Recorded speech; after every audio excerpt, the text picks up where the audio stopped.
Right. Good morning, folks. Man, we got a whole host of folks online this morning here. We got Gloomy Cookie who redeemed first. All right. Good morning to you too. And Drag Slayer Zen saying morning, y'all. And Gloomy Cookie says he's here to be the pointy-eared menace to polite society, and he's going to enjoy his taquitos. Okay, I can enjoy taquitos too. Yeah, there. That's good. All right, Gamer M17H says hello, and Goncall. Okay, Goncall says good afternoon. OG Master says afternoon. Doc is on a streak of streaming 3 streams in a row. All right, good. Okay, and Chowspale says afternoon, and OG Master says hello. That's good. It's Chaos Pale there, Doc. Chaos Pale? Oh! What did I say? Chouse Pale. Okay. Chaos. Okay. Chaos Pale. Okay. Very good. Very good. And Dark Soul says, hey, Doc, morning. Early question. Alrighty, 20 power plants, about 4 fuel rods per minute using both alt recipes. Where can I build this dang thing? All right. Well, let's go ahead and take that one to the university and answer that one right. All right. And I'm not quite sure why we have to click it twice. There we go. All righty. So we have a question from Dark Soul starting off the day. He says, I just got into nuclear power. I'm starting with 20 nuclear power plants, which is about 4 fuel rods per minute, using both alt recipes. Where can I build this dang thing, he says. Well, you know, there's a couple places. First off, you need to have a lot of water where you need it. And frankly, I like building it north of the northern oil fields, over by the waterfall to the west of that lake or that ocean area, north of the main map. I like building it over there on a big platform over the top of the water. The reason I like that is because it's so easy just to drop below the platform, get water, and bring it on up to the platform for the power plants. That's one place.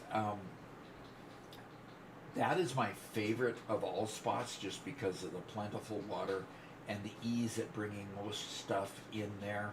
You can usually get through the northern oil fields pretty well. You can bring the uranium down there easily by drone, and you can bring, the sulfuric acid in and build all the other things that you need to refine the waste and get it processed. That's by far my favorite. Now, as alternate sites,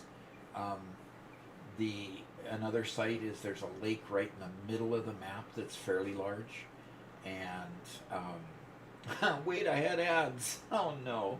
Okay. So there, and then there's the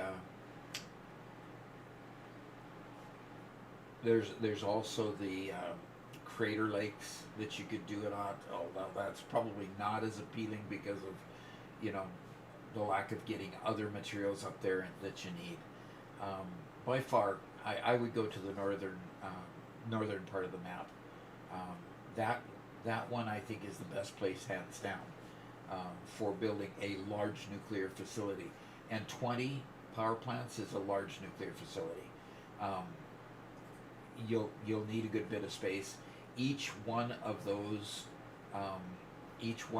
power plants will need 2 water extractors, and those 2 water extractors will have to be overclocked at 250% to give 300 each with a 600 meters cubed per minute water pipe to get the kind of water that each power plant needs.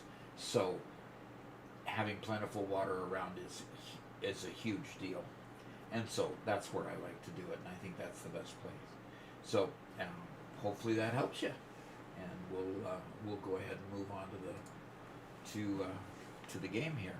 Now, coming back to the game, I'm sorry, Dark Soul.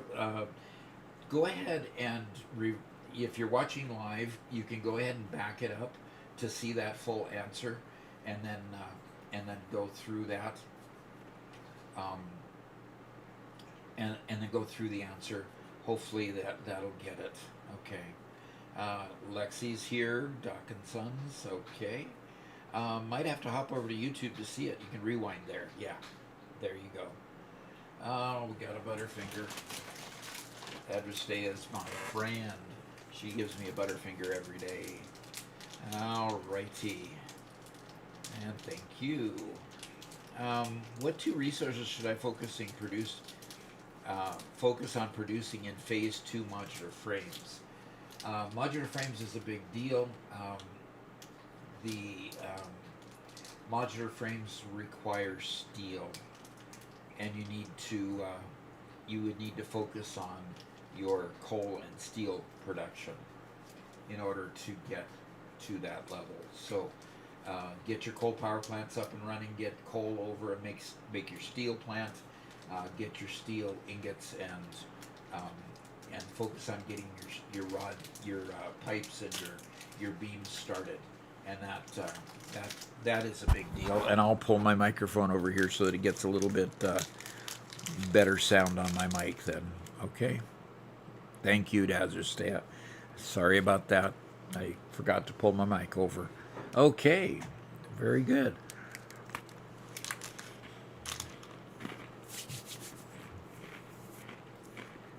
Okay.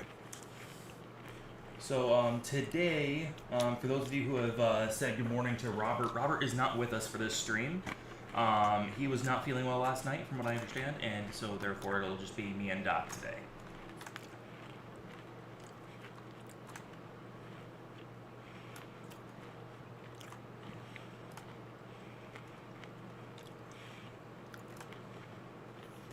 Okay.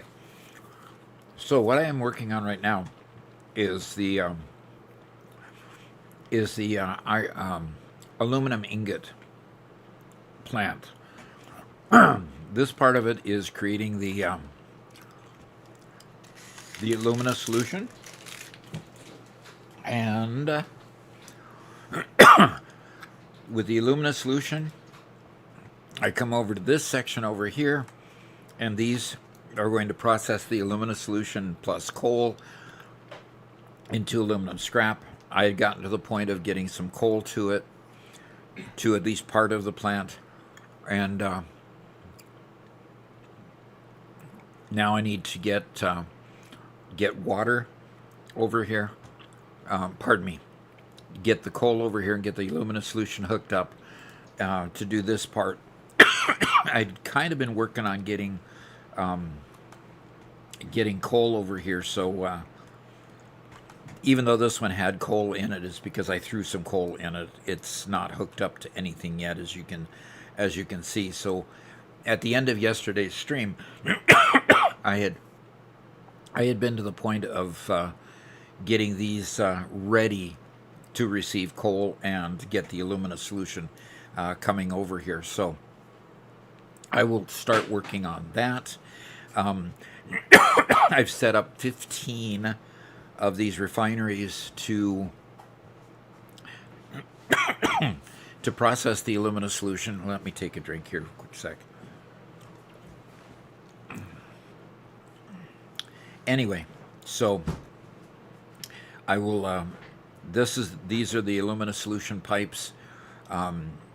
These all have power to them. Notice they're all yellow, so they're all powered up. They're not red anymore. So I'm going to start by bringing this the alumina solution over here from these two pipes. Will do this thing now. The alumina solution amount here will support 5 of these machines here. Each of these machines here is producing 120 alumina solution per machine, and there's 5 machines here on this side. These consume 120 per minute, so it will be outputting aluminum, taking in alumina solution of 120 per minute. Now the challenge here is with this formula, it's going to output 360 aluminum scrap per minute. I only have conveyor belts that can do 480 at this point. I do have the Mark V belts unlocked, but until I have alclad aluminum sheet coming out in any sort of plentiful manner, I can't use it all. And so, because I can't use it all, I'm going to have to deal with 480 output conveyor belts until I get the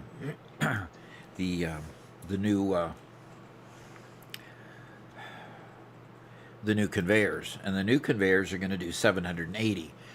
Even at that, I can only pull out the aluminum scrap from 2 machines at once. So I've got a manifold where basically I can only pull out enough from 2 machines each. So across the manifold here per belt. So you can see my logistics issue is definitely a concern here. I also have to dispose of the water, and so I'll push that to the center here and push it out there. I'll package the water and sink it. I wish they provided a way that we could pour water back into a lake or some issue, but they don't at this point, so I've got to package it and sink it, which means I'll need to have plastic come over here and build a packager and make sure that I get rid of all the water. So you can see there's a little bit of a logistics issue here to deal with. 120 meters cubed per minute of water coming out of each machine. So I can take 5 machines worth of water per pipe. That'll get me up to 600 meters cubed of water per pipe. And then I've got to pump that into a place where I can actually process it and get it sunk. So my packagers are going to be very, very busy at 120, because I'm going to have 5 pipes, 600 meters cubed each, that are going to be processing that water. So big deal. So we've got a little bit of a challenge ahead of us to deal with all of that, and it's dealing with it on the output side. The input side is going to be relatively simple. These are going to take 60 per minute coal, which means that 5 of those machines are going to take 300 per minute. I have a couple different conveyors over here that I can bring that over and handle that pretty well at this point. So let's get these pipes headed over there and get it moving. Okay. So, Chaos Pale has a comment on the YouTube side. He says, I'm currently at the end of phase 2, and I'm a little stuck on one decision. Should I start building multiple mega factories, or stay small and just one factory for each important item or item group? This is his first real playthrough, so any tips would be great. Okay, so let's go find that. Okay, let's go find that, and let's go here, and let's answer that question. Okay, so Chaos Pale says, I'm currently at the end of phase 2, and I'm a little stuck on one decision. Should I start multiple mega factories, or stay small and just one factory for each important item or item group? Generally, the later game starts pushing you into having a mega factory. The reason is because you've got a lot of different parts that go into other parts. And the mixture of all of those means that unless you're willing to develop a logistics system that transports the base parts to several different locations, i.e. having several different modular factories that just do important parts and then ship them somewhere else, unless you're willing to set up that logistics structure, it's a whole lot easier just to try to put it all in one place. So while modular factories work for the early game and creating maybe anything that's built in a constructor up, such as reinforced iron plate or iron plates or rods or basics like that, even to the point of creating beams and steel pipes. While it's easy to create modular factories to do all those, once you get to the point where you're needing 4 of those products to go into one machine or one manifold, your logistics gets pretty difficult. So putting it in a mega factory really is a better focus than trying to keep it all modular when you start getting into that level of the game. So multiple mega factories. Now you probably won't want to build multiple mega factories because all of them will still be intertangled with each other. You'll still be transporting stuff from one mega factory to the other and back and forth, and that gets to be onerous. So I would keep them all in one place and work hard to keep them keep it all integrated in that one spot. And I hope that helps, and let's go back to the game. All right. Well, 2 things. First, the Reels luck, I guess, redeemed scan a hard drive. Okay. And Limp Noodle 33 redeemed for a watch streak. Currently on a 45 stream streak. Way cool. Way cool. Also from Limp Noodle, a 45-sided polygon is a tetrapentagon. Oh, good. Easy for you to say. Yeah. And how long did you practice that in order to Mentally deliver? about 5 times. Mentally about 5 times. Okay. Okay. I'm going to change my pipeline mode to straight here because I need to go. There's 1, 2, 3, 4, and the 5th machine here. And Chaos says, thank you for the tip. You betcha. You betcha. And Space Trip says, I had the biggest mistake of watching mega insane builds as soon as I started playing the game, to the point where I feel stupid about my ideas and I don't want to play anymore as much as I want to play. Oh dear. Well, that's definitely not the result you wanted.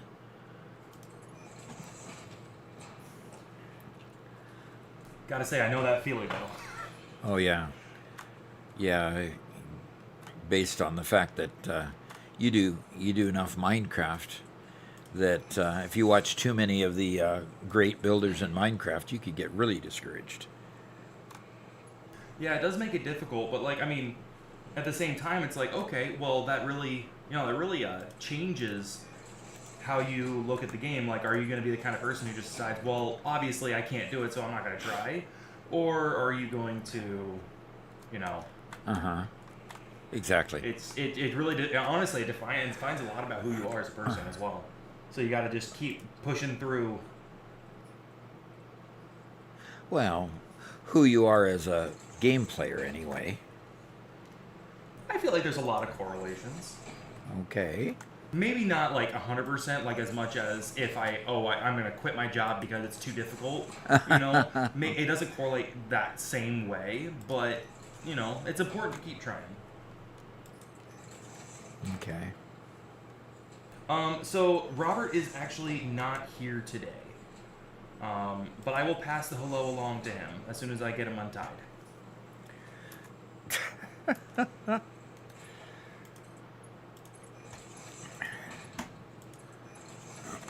See, Spencer wanted so bad to narrate the videos and the chat window for me that he went and tied him up in the back room, I guess. We'll have to do a backrooms video, and Robert's just tied up in one of them. Yep. Spicy Squire on YouTube says, "Hey Doc, love the helpful content you post. It has really helped me get into the game and enjoy building factories. I hope you have a great day." You bet. Thank you for the good wishes. Yeah, real luck. He did go to Starbucks. He's working the opening shift. Who? They were making jokes last stream about him. Him going about off him and working working at at Starbucks, Starbucks. having a Starbucks voice. So.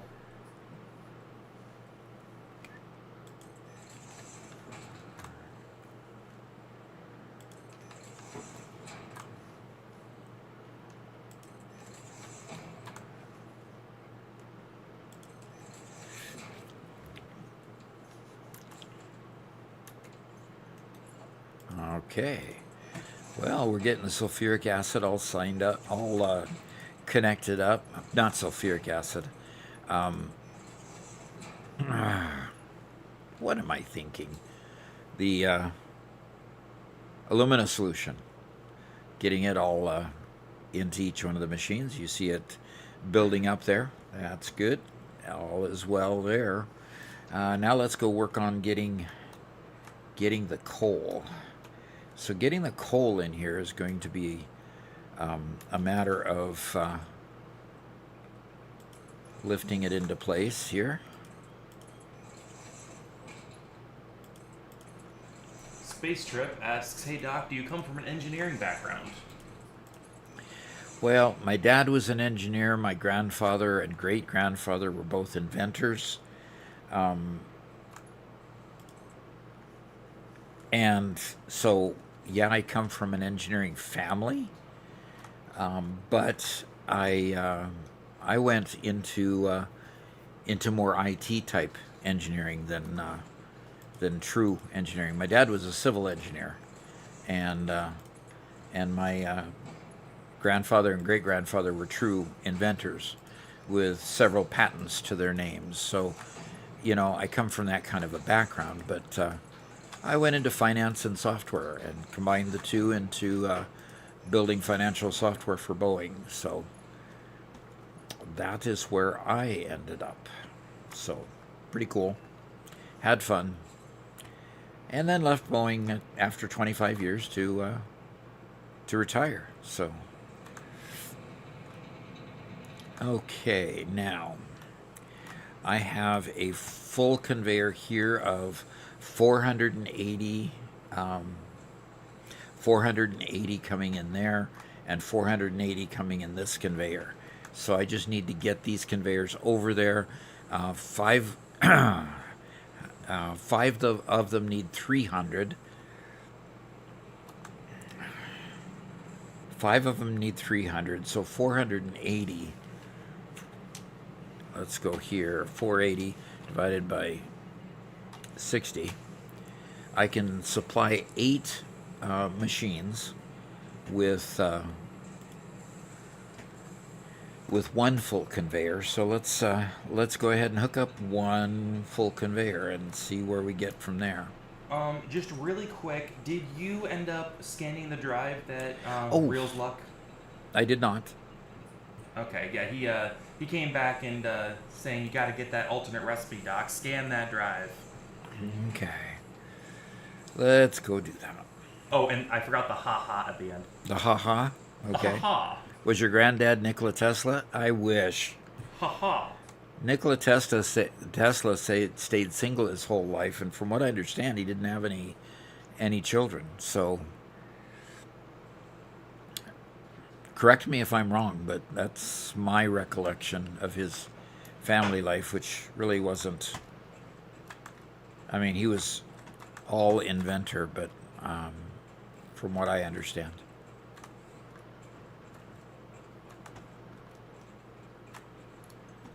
Okay, a hard drive has been scanned. And let's go here. Not anything I'm really interested in there.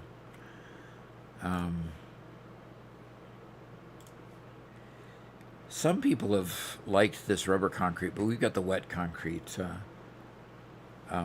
recipe. See, we've got the wet concrete recipe, which gives us 80 per minute with water, 3 to 4, and this one is 5 to 9 by adding 1 rubber. I think I'll just let that one sit for a bit. All right, let's go here to do this part, and we'll go. Oh, no hard drive. All right, just a second. Let me pull the hard drives I store in here. What? Okay. I thought I had some hard drives. I don't have any hard drives. Oh dear. Oh dear, dear, dear. No hard drives? That surprises me. I didn't think I'd scanned all my hard drives. So maybe Robert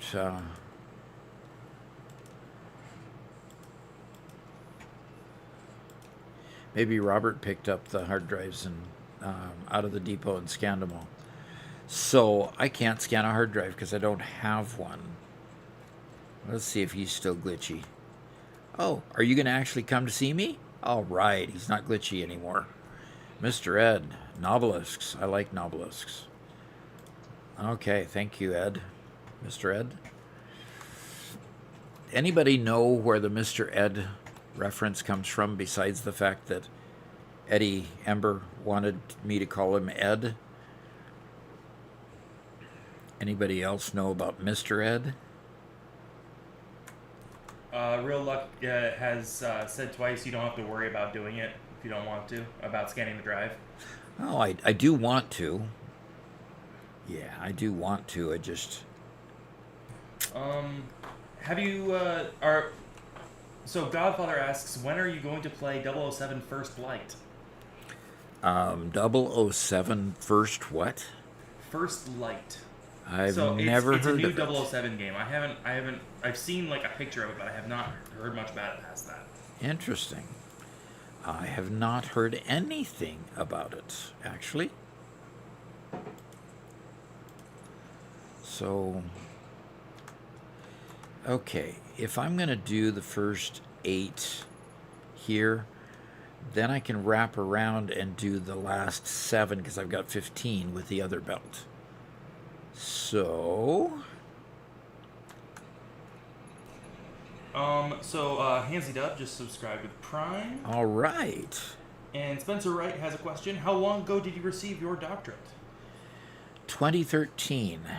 So I've had it for 13 years now. And apparently, Mr. Ed is a talking horse from a very good horse sitcom. Very good. That person must be older, like me. Spencer is lacking reading the messages. Ha, ha, ha. Okay, well, ha, ha, ha. I was ignoring your messages. Ha! Now, that's not a nice thing to do. Well, there's nobody here to stop me.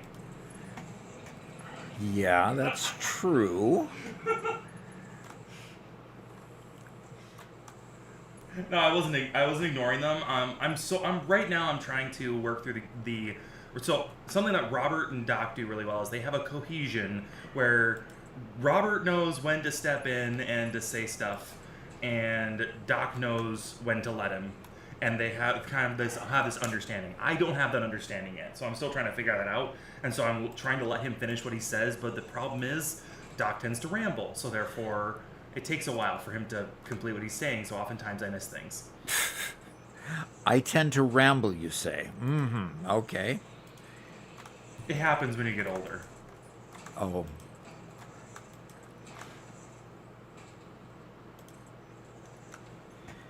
Okay.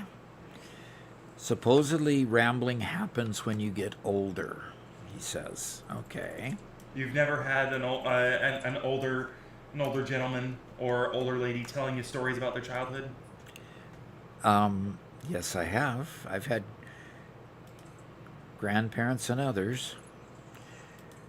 So, in other words, you're saying I should have recognized that older people ramble before now. That's not exactly what I was saying necessarily. I was saying that you tend to do it. Oh. Okay. And that's okay. We still love you. We still love you in spite of your rambling. Okay. I'm pretty sure chat likes you because of your rambling. Okay. Well, we now have coal going into the first 8 and beginning to fill that up. Okay. With all these ha-ha-ha's in chat, I'm going to start reading it out like the Count from Sesame Street. Oh, really? Okay. Yeah. Real Luck says, Spencer's just like his Starbucks brother, Robert. Ha, ha, ha. Okay.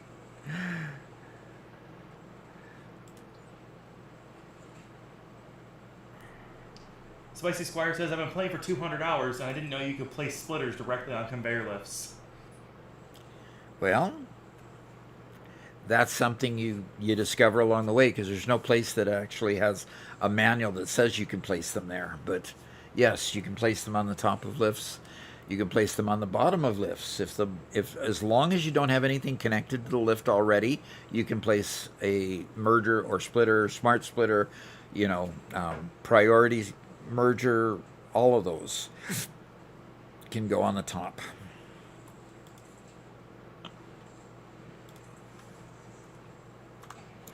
Let's see if this is going to be tall enough. Okay.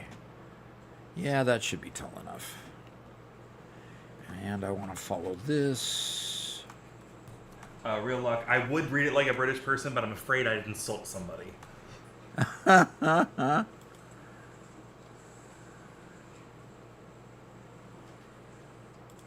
Although I used to practice British/English accents quite a lot when I was younger, because I thought that was like the pinnacle of modern fantasy. Because I used to play D&D with Robert, because he was the DM, of course, and so my character always spoke with an English accent, always. Okay, well, that's interesting. Robert also has a pretty good English accent, and Garrett, he has a good one. It's okay. Okay.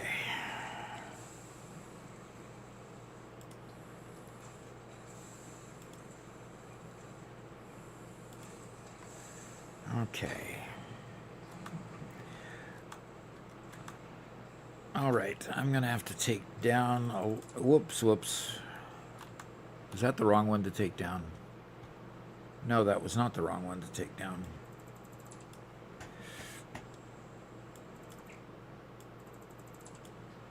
Yes, it would definitely be wrong to take down the power, because you don't necessarily know where that power is going. Although the daisy chaining is really quite neat, by the way, once you get to the point of being able to do the daisy chaining. Why is that? We've got a conveyor somewhere along the line that is not upgraded. Call sign says, Doc, I'm having trouble making circuit boards. I have all the alt recipes. What is a good build for it? What is a good build for circuit boards? What do you mean, what is a good build for it? If I knew the game better, I might be able to tell you that, but I don't. Circuit boards, as far as I'm concerned, circuit boards have always been problematic. They've always been difficult. So no matter when I've tried to build them, I never seem to make enough. So I'm just sweeping across these, hoping that I can find ones that need upgrading, but I'm not finding. I found the one. I did find one, and that's probably the one that I missed along the way. Oops, that way. Yeah, I missed a conveyor going around the corner there. So hopefully that helps that problem. Because I need these to be full 480 coming into here, because that's where my math is working. So,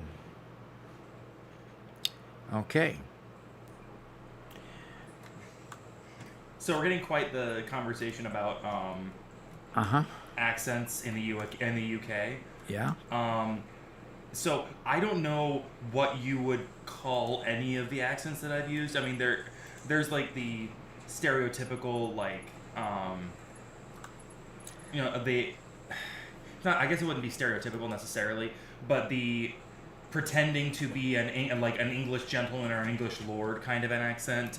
Or then there's the, typical one that you find like when you tune into a bunch of Americans who don't know how to speak it, the one they go to natively.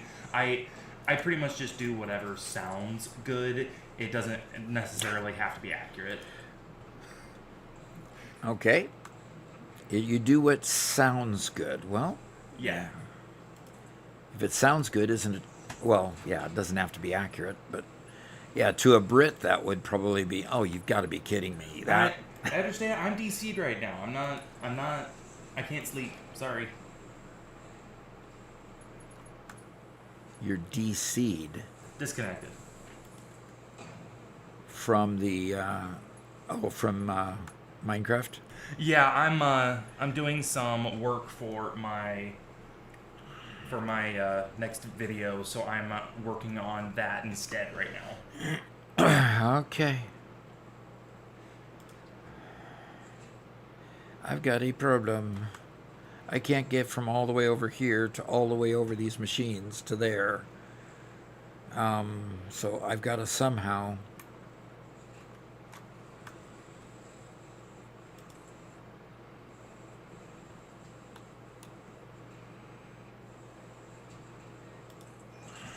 I'm sure that's too high.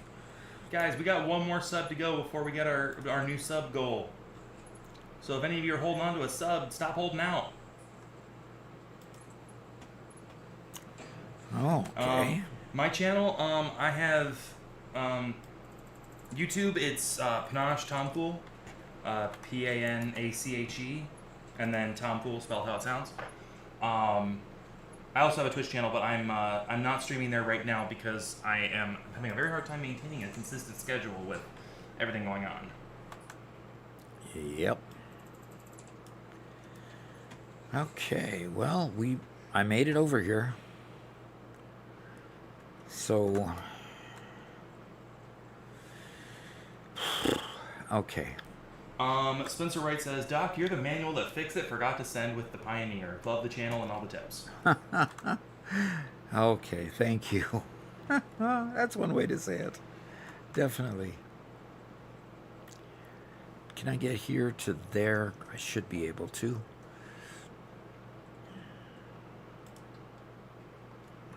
Doc, how do you raise your conveyor belts while building? You make it look so easy. Oh, you click once, and then you you just push your mouse upward, like here, and like you're zooping. So yeah, just like that.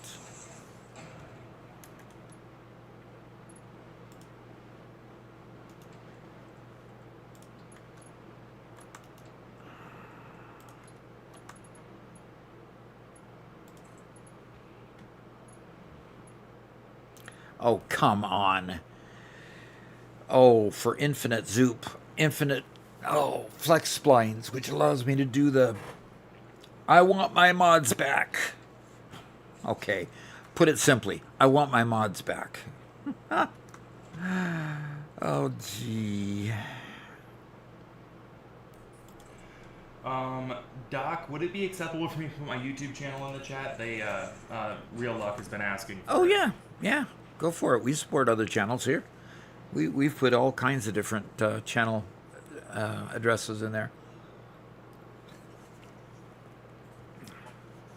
Yeah. And Spencer's been putting out some great videos lately. You ought to go check those out.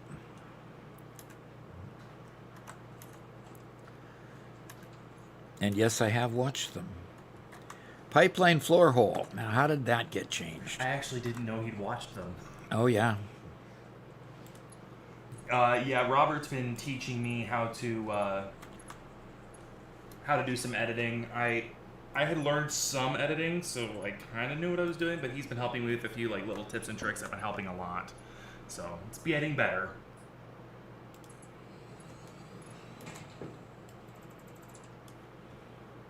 How are you liking the vehicle pathing with this update? It's mostly good. With my delete on, you can see how I did the vehicle pathing here.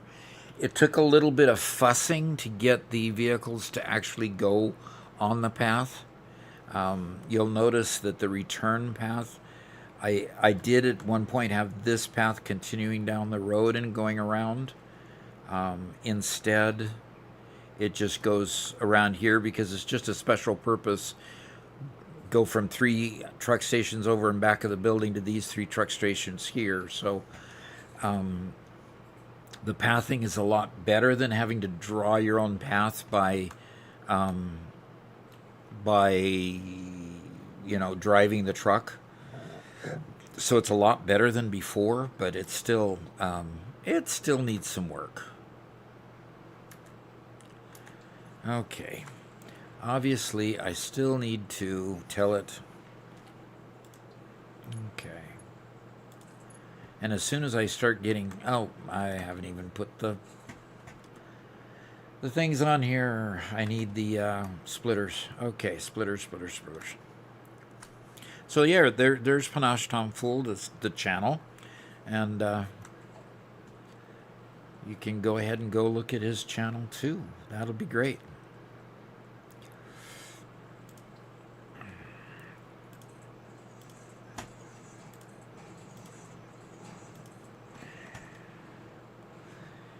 Now, I probably won't be able to go all the way from here to there. Of course not.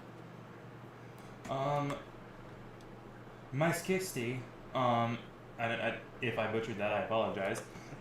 Doc, any tips on what you should create blueprints on after unlocking the blueprinter? I nearly always put...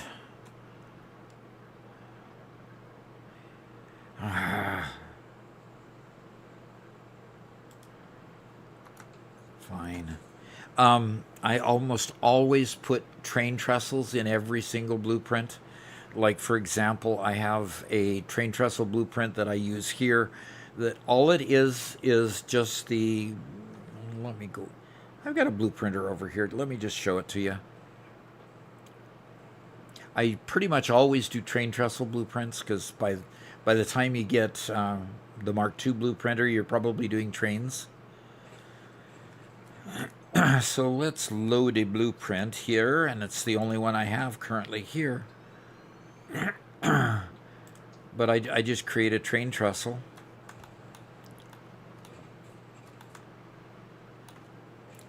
I have to get close enough to power over here in this other building to... I run it up as high as I can, and I put a train from edge to edge over there, and that allows me to put this train trestle anywhere along my route.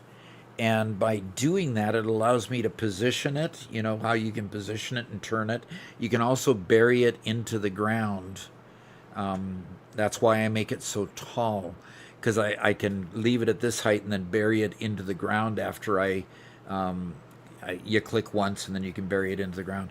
So I hit the page down to push it down, and then that way I can get my tracks kind of leveled out, and then I put a track from this one to the next one to the next one as I lay out my tracks.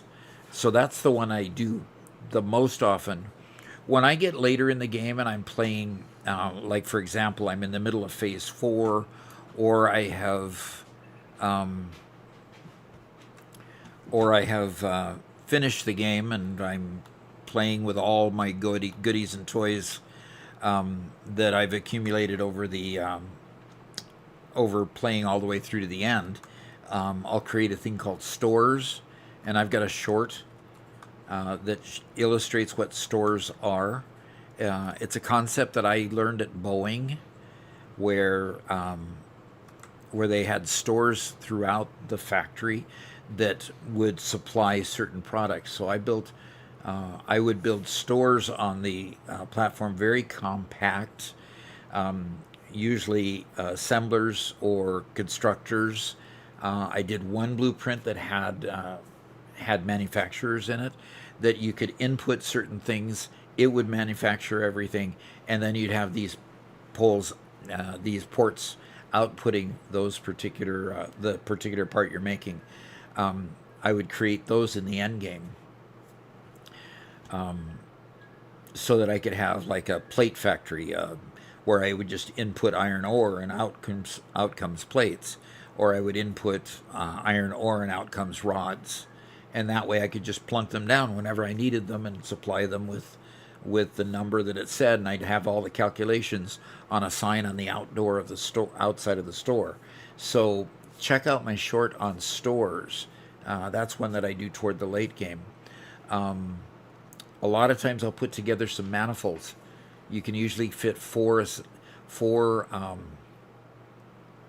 or 8 double-sided constructors on a blueprint, so you can create a manifold real fast. And you can put a certain number of assemblers on a blueprinter and get that blueprinted and get them put out. So yeah, there's a lot of things you can do to make your life a lot faster. I know Garrett, when he was helping me build large buildings, would build huge sections of as much floor as he could. So he'd put down blueprints of whole sections of floor when we needed to create large platforms or sections of wall, so that you could build sections of wall really quick. And that's really helpful. So all kinds of different things you can put together. Okay, so back to work here. Let's line myself up here, and let's go ahead and put. This is the only use for putting it down a conveyor pole is when you've got an elevation issue. I don't know whether to. And I need to have this elevated. The problem is I might not be able to do this. See, it won't connect. See how they want to go opposite directions? Because I'm drawing it from here to there, it's not liking it. Darn it. But see, here it's too sharp. And let me give you a perspective of this. The way it wants to draw it wants to drop the altitude right there. So I need to put it either on curve. Let's go on normal. There we go. It's not the way I wanted to do it, but it's the way I had to. So really quick, Real Luck said, Spencer, how do you make your thumbnails? several iterations of ChatGPT plus Canva, and between the two of them, I can usually make it look really good. And then Spicy Squire asks, what is your goal when you reach endgame and finish project assembly? What is my goal? Yes. A lot of times I like to just play with all the toys that you've unlocked. You know, you've got the 1200 per minute conveyors. You've got all kinds of good high-powered tools. I like to play with those for a while, build a lot of neat buildings, get production way up for certain parts, build a huge nuclear power plant. You know, I like playing around with those kind of things. Sometimes I just like getting done with the game and moving on and starting over in another place. So either way, the game allows you to continue playing after the fact. The problem is you've been abandoned on the planet and can't go anywhere anyway. So, oops, is that a little bit too much information? Real Luck asks, so with the store, is it more of a mole production facility for when you are low on a particular material, or is it used for building blocks to make advanced materials? Both. It's nice having a building block for the advanced materials so that you can easily construct. I'm going to have to redo these. Or, you know, sometimes you just want to build a quick modular factory. You find an iron node and you want to do a quick modular factory to return a bunch of plates back to your main factory. I'll take one of those stores, plunk it down, feed it with the proper amount of goods, and just get it going. So realistically,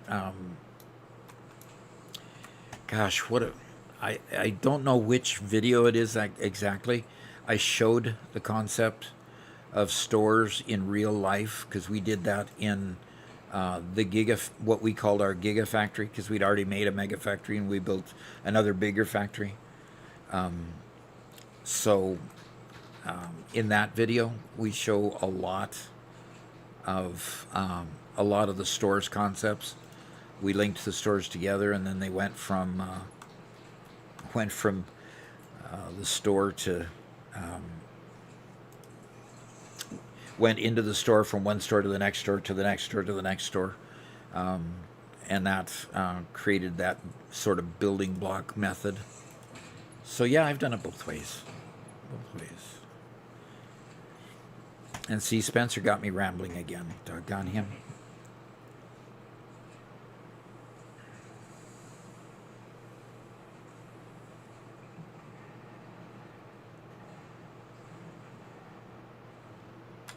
So why do we have brakes? Because that's the leftover one. Doggone it. That's not the line I wanted.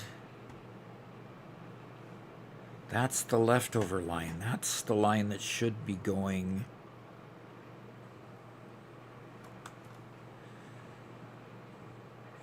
over to...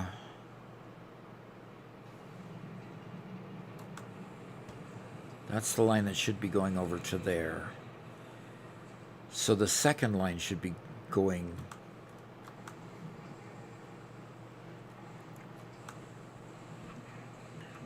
Okay, time to reconfigure here for a sec.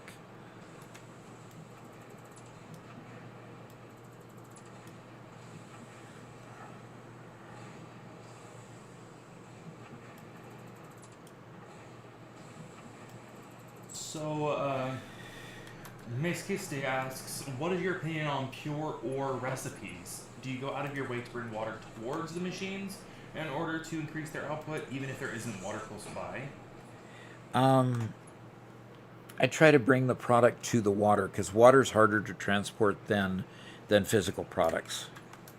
So I try to bring the water. Just a sec here. Let me connect this. I try to bring the product to the water rather than the other way around, specifically because water is hard to transport. So I said that already. So if I'm building a modular factory, I try to, if I have to have water, and yes, I like the pure recipes. I do have a few of those myself. Like if we look here, if I have an iron ingot recipe, you see that I've got the pure iron ingot recipe sitting here, and yes, I'll use that.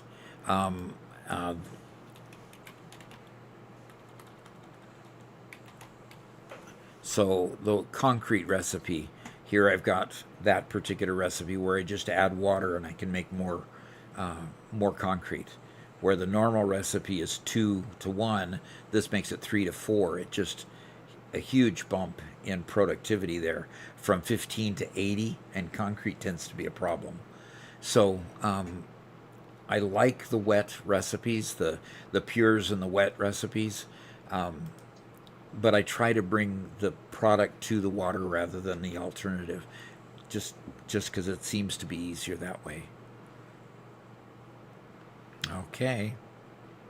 How long did the design of each store take? Did you get inspiration to do it, or did you just naturally start making stores due to previous experience?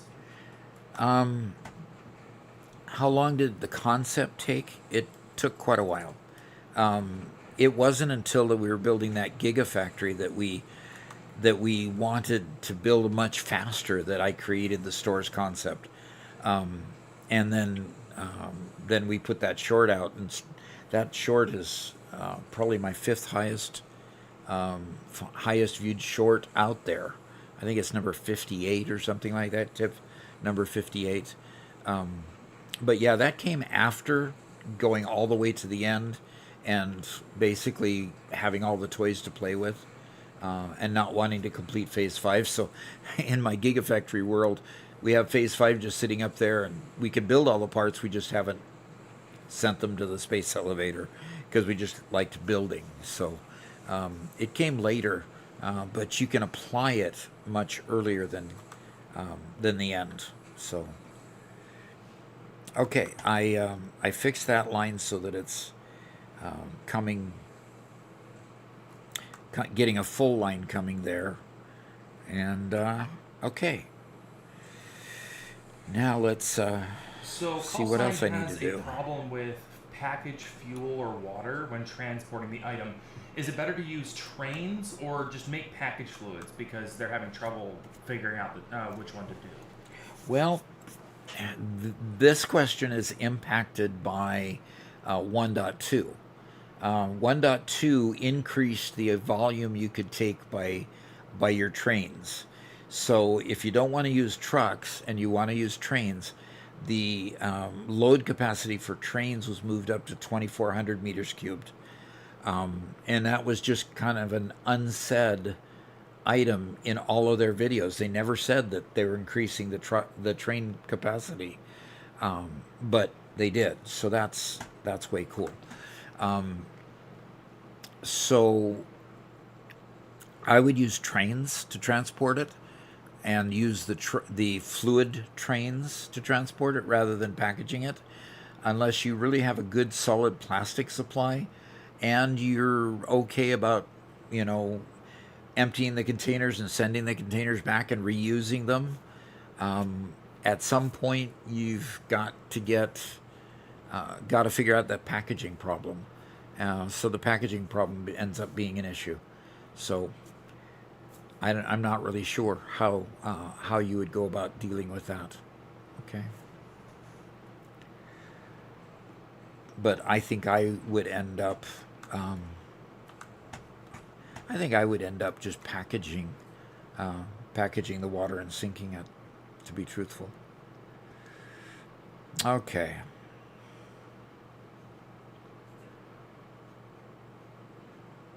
This is always a problem.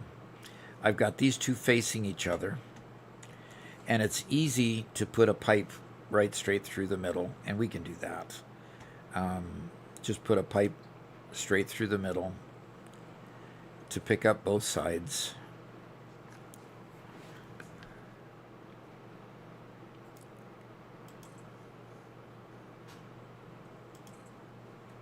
Okay, so I'm going to just move a pipe straight through the middle. And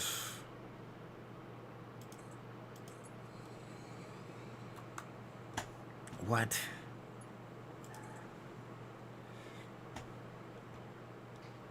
And this I'm going to package.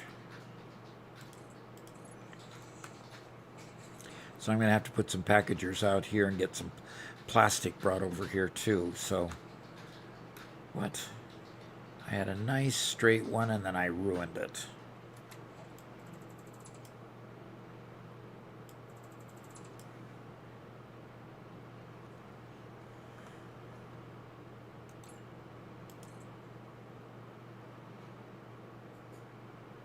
There it goes. That's nice and straight. Okay.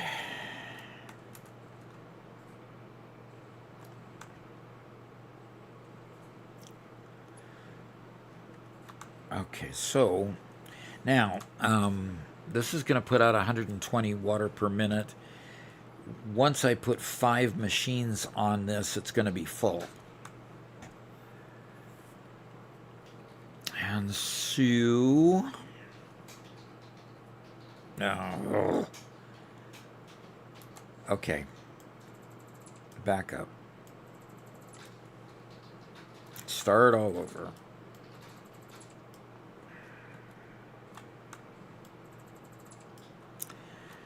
Oh, gosh. I feel like I'm rambling, Spencer. Do we have anybody to help me?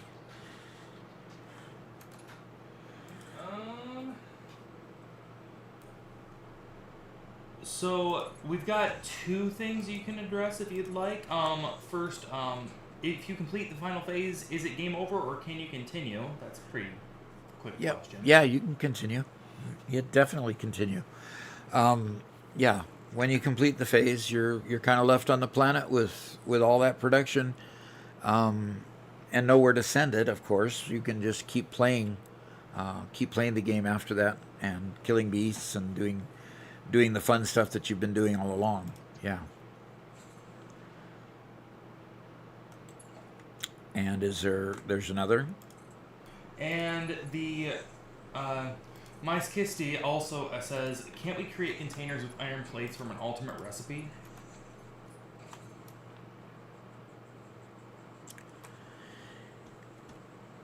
Create containers from iron plate with an alternate recipe? Maybe. I don't know that I've ever seen that one. I don't know that I've ever seen that one. Might be worth looking on the wiki for if you're not sure. Yeah, let's look up on the wiki. What do they don't call them containers.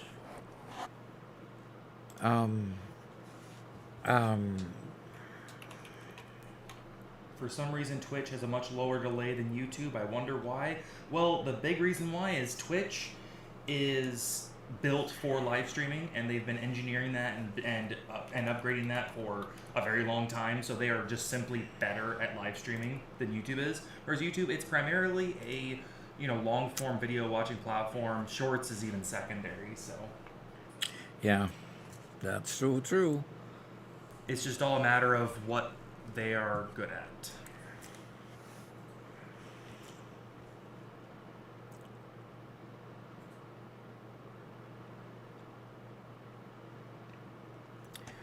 Oh dear.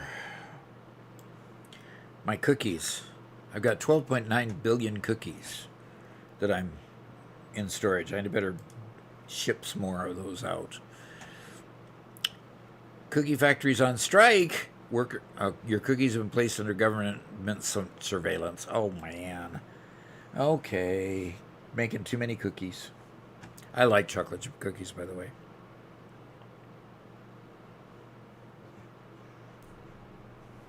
Have you ever unlocked the golden nut in the Awesome Shop? I have not. That's the one thing I haven't done yet.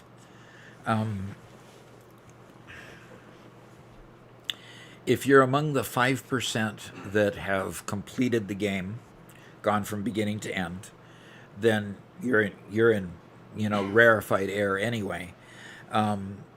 Those that have got the golden, actually purchased the golden nut, are less than 1%. So, yeah, I have a lot to do still.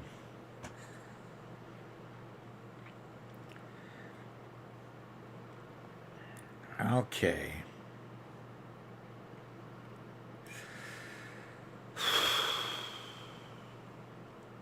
I'm not quite sure how to deal with this, Robert Garrett. Spencer! Yeah, I am none of those. Yes, you're none of those. Uh, my apple cart has been upset in the respect that I am missing my editor today. So that's difficult. Well, I'm not even gonna pretend like I can help you on this one. Right. Okay. All right. I think I know what I'm going to do. I can only put 2 of these. Actually, I can't even really put 2 of those. I'm getting 360 aluminum scrap per minute. I am going to act as though I can put 2 of those on a belt and do 720 per belt. I'm going to do that because as soon as I start getting some alclad aluminum sheets, I'm going to upgrade all of my conveyors to 720 or 780. Yeah, I think it's 780 for a Mark V belt. So, in being able to do that, I'm going to just act as though I have the ability to put 2 on a belt. So, okay, now I think I know what I'm going to do. So I'm going to go and put this one like that one like that. Those 2 will go together. I need to go down here now. And I'll go up 2 ticks there, and 2 ticks there, and 1. Spicy Squire says, I incidentally got the achievement for the golden nut using mods, so now I'm obligated to get it legit. Uh-huh. Yeah. Definitely. Get it legit.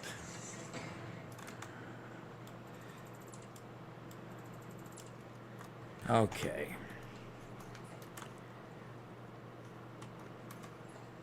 Okay, 1, 2, 3, 4. And 1, 2, 3, 4.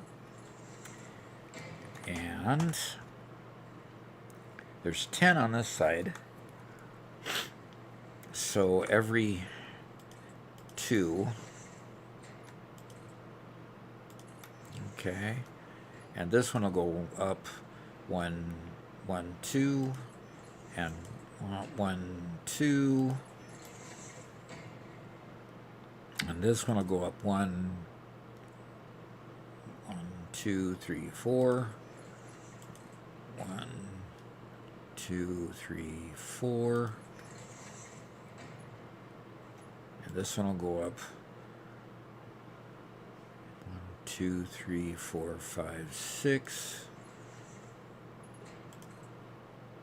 1, 2, 3, 4, 5, 6.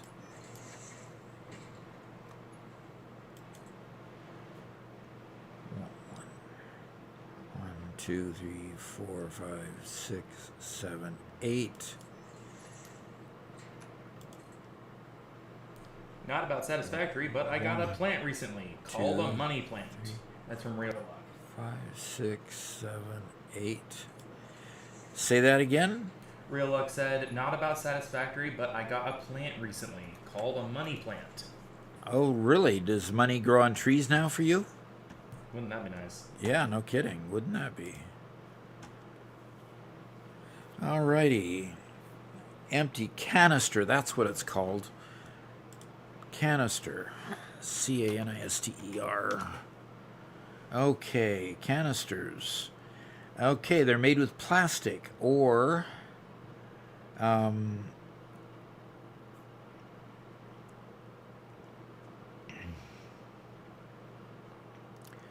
Okay.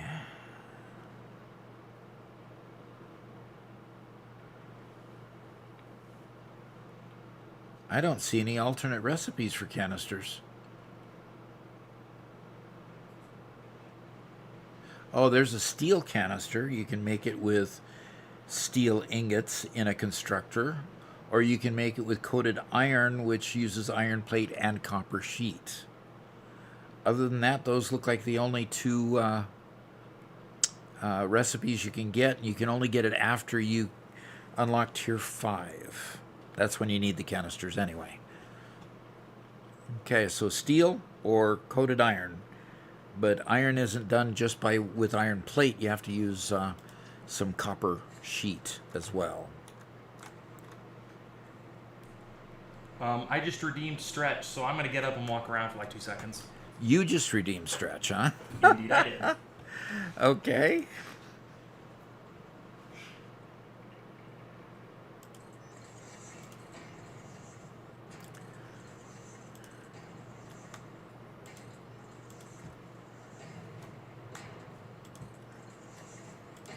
That doesn't mean you can't, too, but...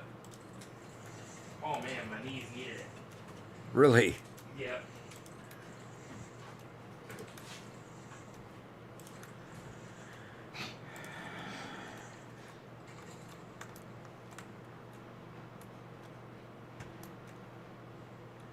Okay, now I am going to see if...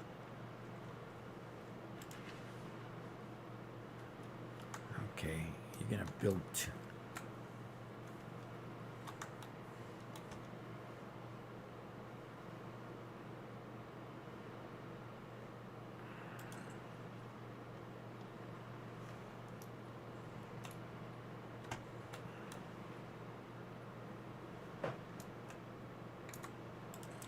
I think that's going to work. Okay.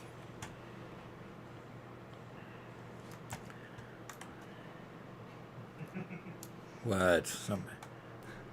Raillock says, back in Doc's day, he didn't move for 2 days straight and he could do the splits. What was that?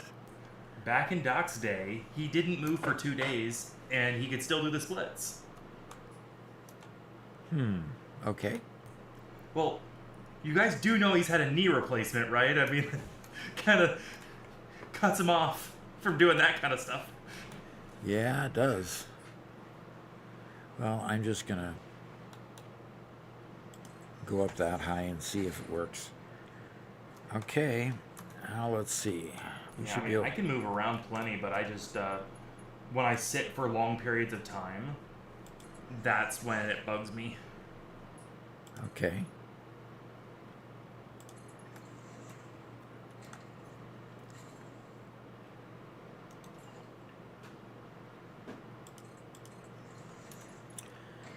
Okay, so that one goes here and can come across to there. Now they're all neatly on lifts. Very good. Okay. Boy, that's going to be a lot of voluminous solution to make ingots. Oof. I've never had this big of a aluminum plant. This is by far the largest. And having that alternate recipe where I could just sink instead of having to use the silica is nice. Ain't Tay, that's why it was back in the day. He used to walk uphill, both ways, backwards with those knees. Well, until my first...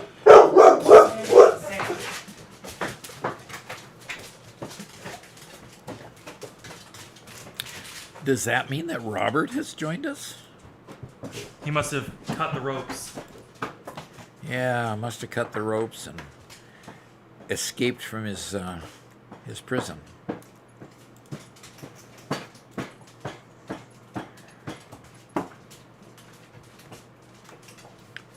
Maybe.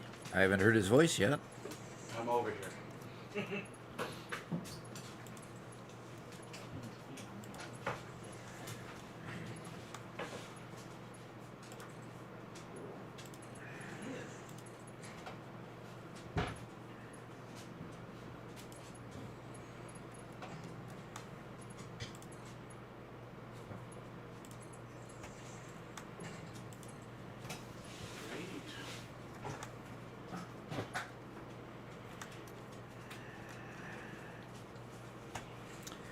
What's great, Robert?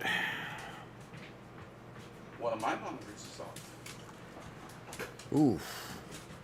Let's not start that with yours. Power cord was just rolled. Oh. Probably a dog then. Well, if you're here, I'm gonna go get breakfast. If Um, you're good, big milk. You're assuming, yeah. Make sure he's good about. I assume very well, very often, and very easily.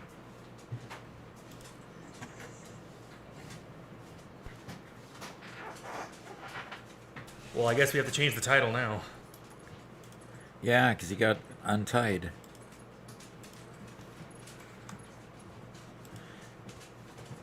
Or you can leave the title the same. I guess it doesn't matter.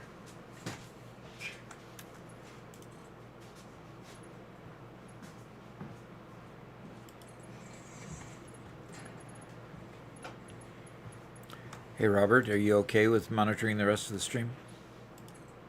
Yeah, I'll be here.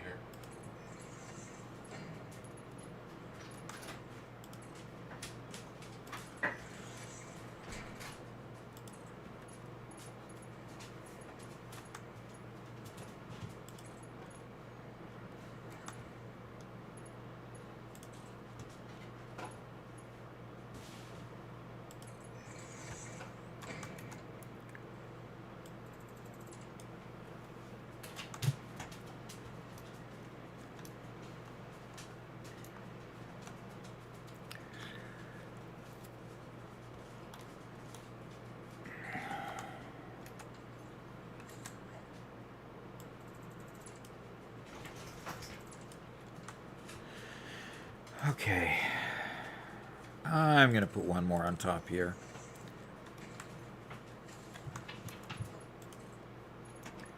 And I'm going to raise this to that one. And I have to raise... Gosh, I hate working in the dark.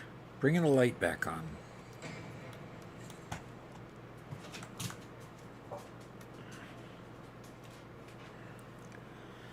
Okay.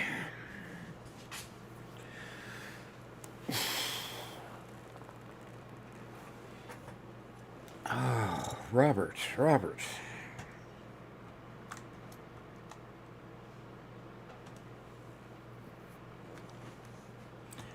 Okay. The real Zuck has really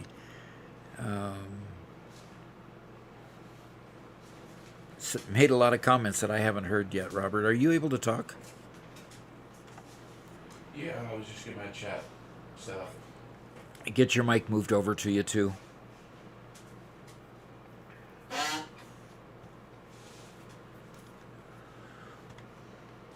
Okay. So where are we in the chat? How much of the real Zucks conversation you keep up with? Basically, the money plant comment, and then Panache redeemed stretch for himself. Okay. And he took a stretch, and he was kind of in the middle of that stretch when you walked in.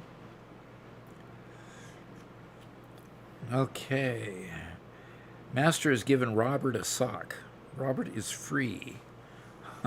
Okay. Wow.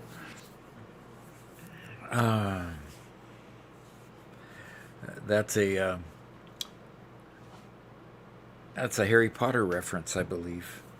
Yes, sir. Oh, Okay. the Reels Luck is was on YouTube yesterday. I think he was OG on YouTube. Oh. No, maybe No? not. Because OG is on YouTube right now. I don't remember. What was your name on YouTube? Because you were over there yesterday, I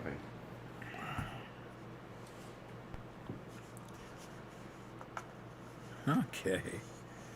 Younglings these days, he says,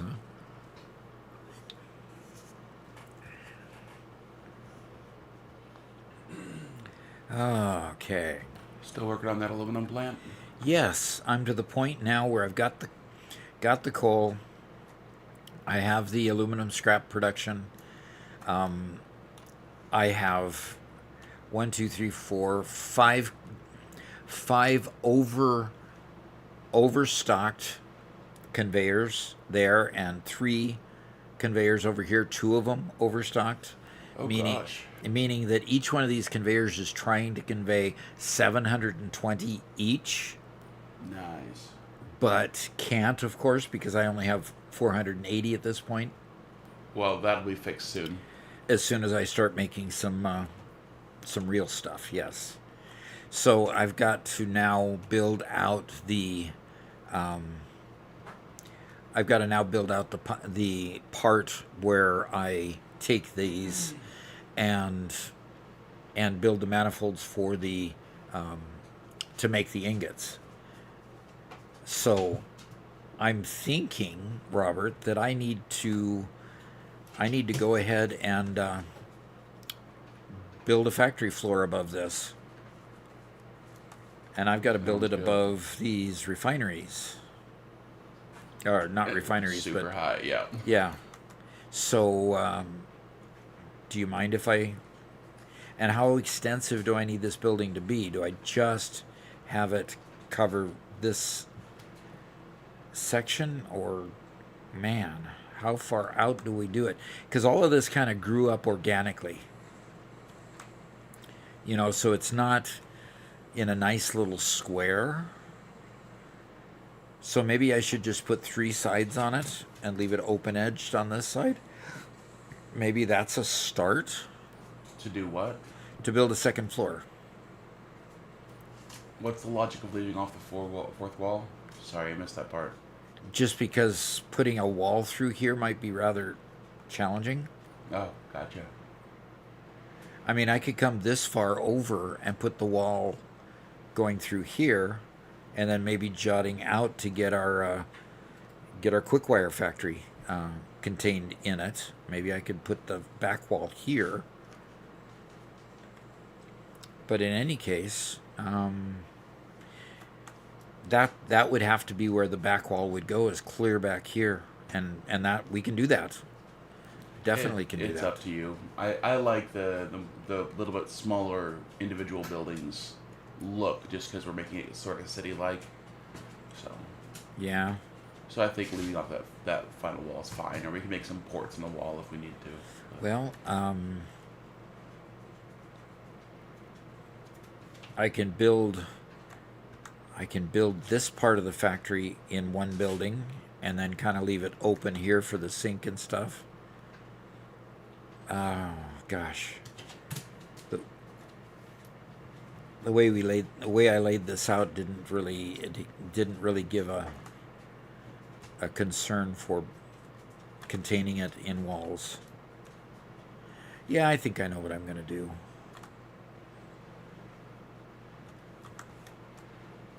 Inked Tay has a great question, and I've queued that up for a Q&A session, which is going to happen in about 10 minutes. If anybody else has any good technical questions, we'll start taking those in about 10. You can post them now, and we'll have to take in about 10 minutes.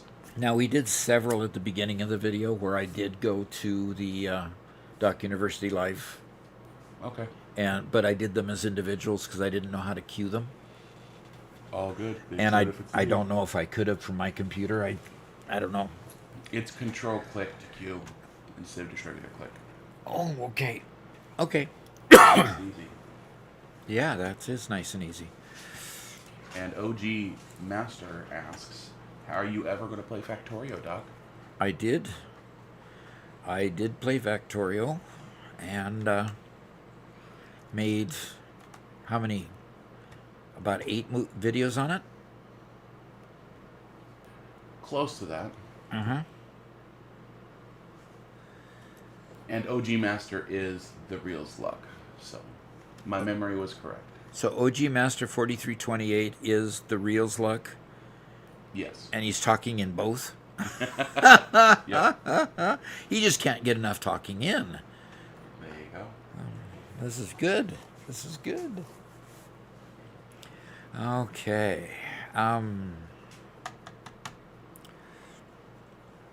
So let's.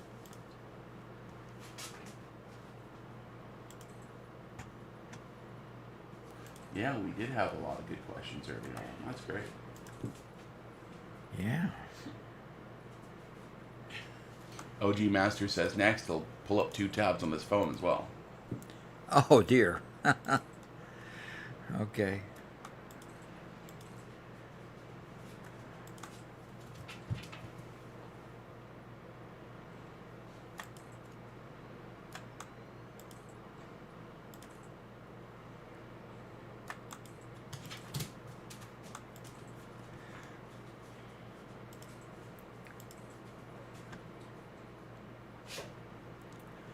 Well, that's one way to keep from getting caught behind a commercial when the question is being answered, I suppose. There you go.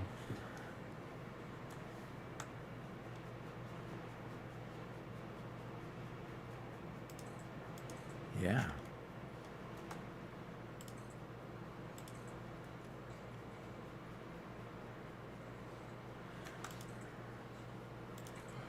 Okay, well, OG Master says, I'm efficient just how Fix-It wants. I'm doing quite satisfactory in chat. But I'm efficient. I'm doing quite satisfactory in chat. He says he's actually watching on his TV, so Okay. that's awesome. That's pretty cool. That's pretty cool. We've had a couple people who do have that kind of setup where they have a big TV, they put Twitch up on the TV so they can have their, laptop or whatever, or their Steam Deck and, play while they're watching. Uh-huh. I think that's pretty cool. Uh-huh. That is pretty cool.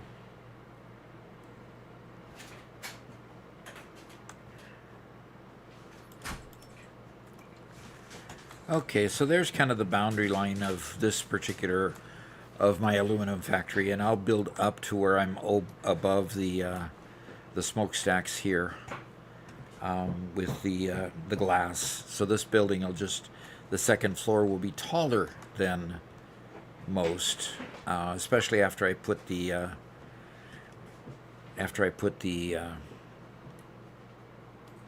logistics floor on.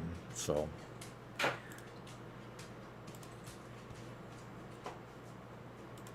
It looks like it needs to be that high.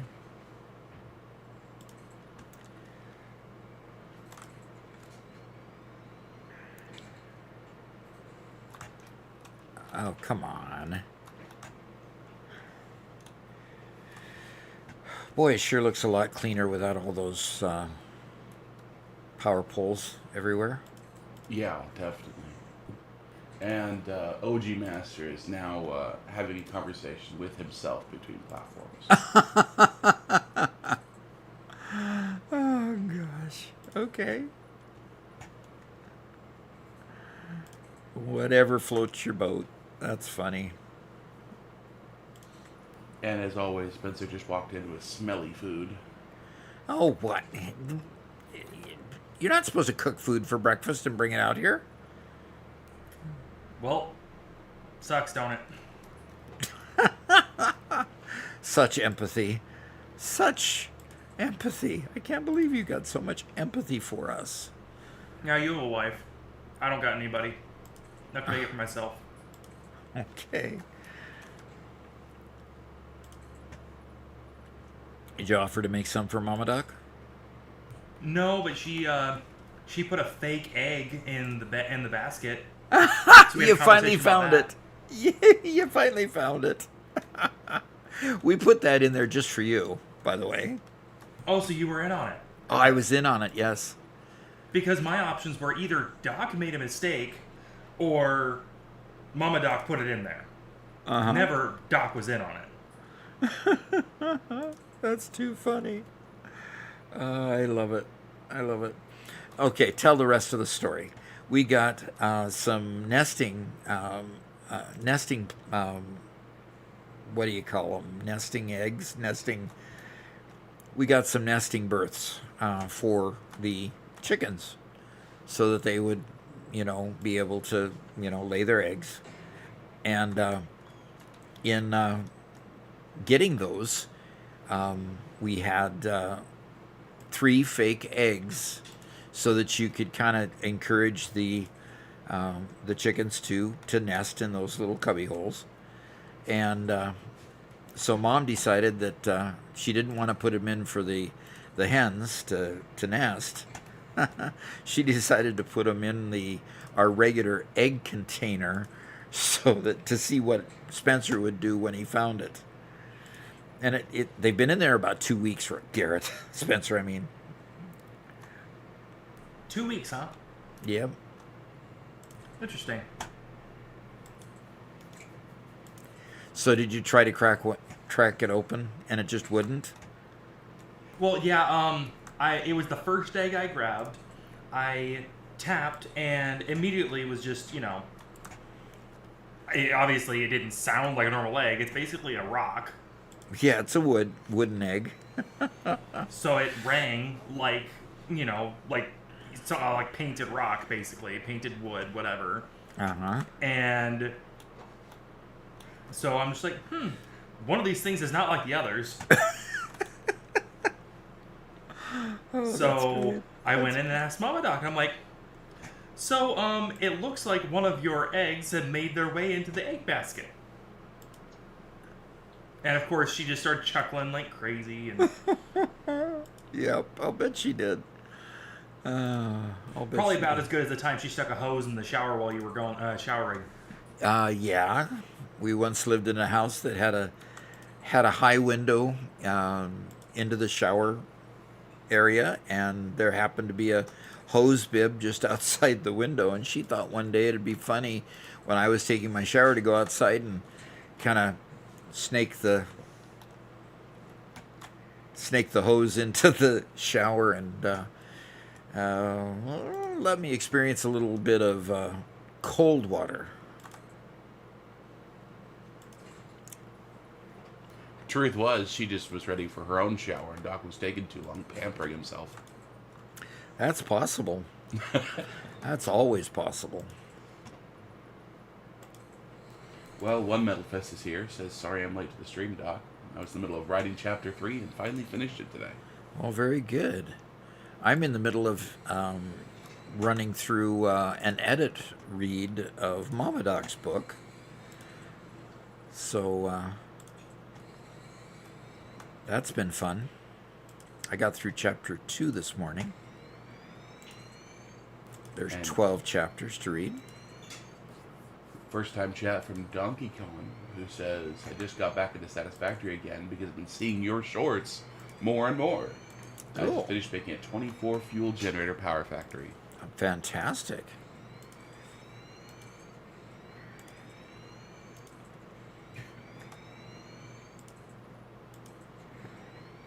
Pat Plays says, time to procrastinate my classwork and watch Doc instead. And then says, that's a crazy story to join to. Yeah. Which one? The cold water hose through the window, or I think it's that one, yeah. or Spencer trying to crack a wooden egg? There are different things that make everybody happy.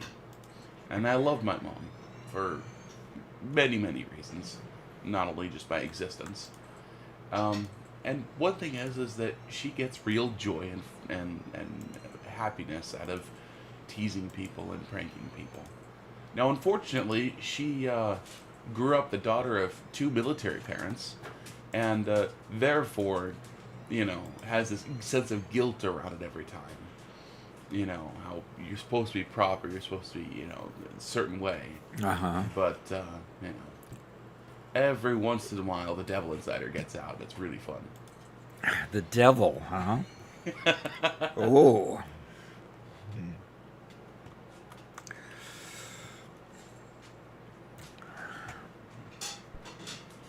Yeah, it's very controversial, ICBM.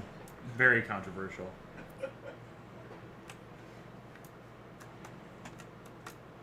We're just gonna pretend, Inkstay, we're just gonna pretend that I untied him, so therefore... Okay, Doc, we do have that one question for you in the university. Okay, while I float into the sky. All right. Oh, What well, happened? I guess it erased. Oops. I guess I have to go find it. Okay.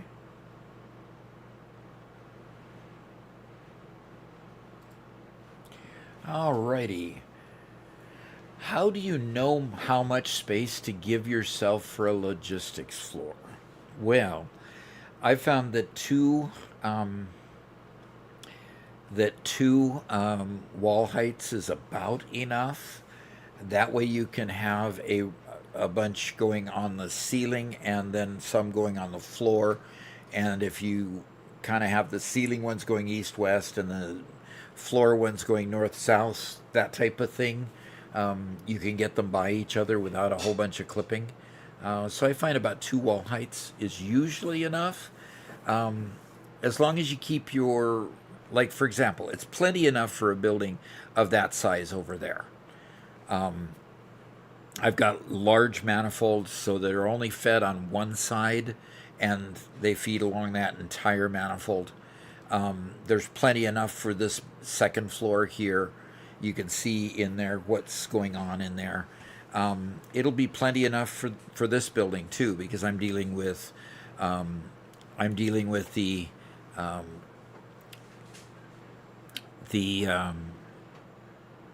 aluminum scrap coming up to the floor to be made into ingots and ultimately to be made into those containers, and then the alclad aluminum sheets.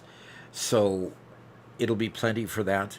So 2 wall heights usually is enough for what I do. Now, if I had a large factory larger than this, what width and depth wise, I might consider a little bit more space, but usually 2 would generally handle most of what you need. And yeah, let's go back to the game. I need to also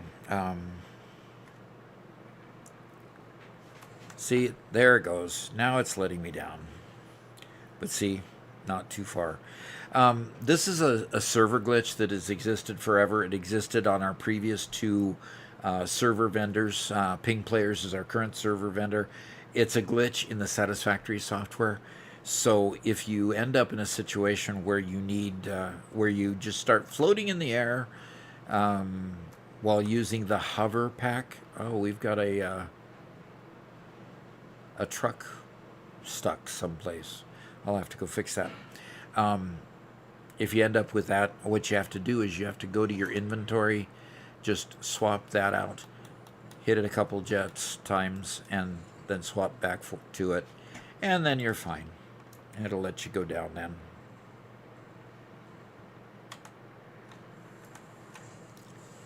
Okay. Oh, there's one metal fist again. Well, previously they said, Doc, I honestly think I'm going to finish the game this week. Oh, We cool. need a little bit more power production now. I've got 2 more space elevator parts left to automate, and that's it. Challenge complete. All right.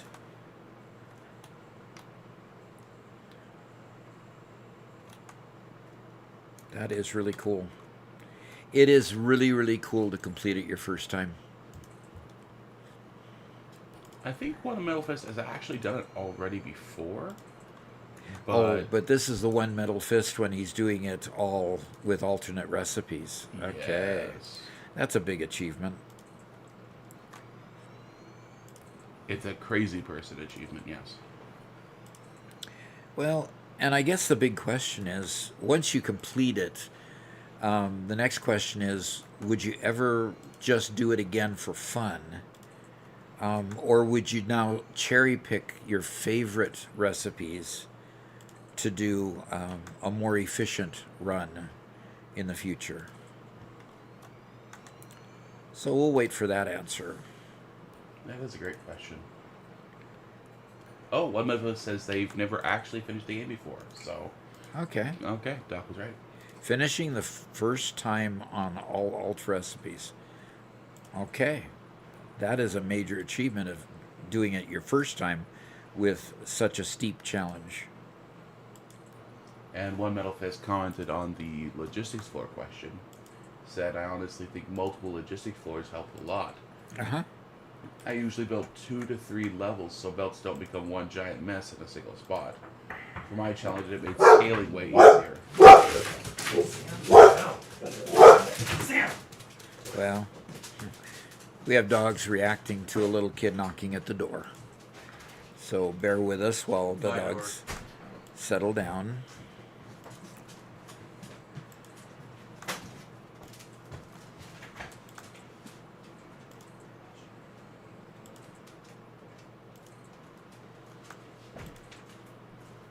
Okay, now they've calmed down. I'll finish the comment.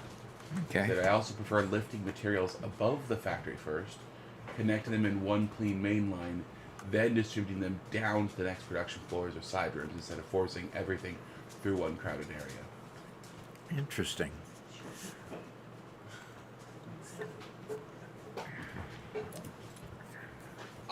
I'm catching some strays here. Weirdo says, "Hi Doc, I'm back." OG Master replies, "Robert's gonna bully you again." And Weirdo says, "Robert's so rude." Robert doesn't bully anyone. He's a pup. He's just a big, huggy Saint Bernard.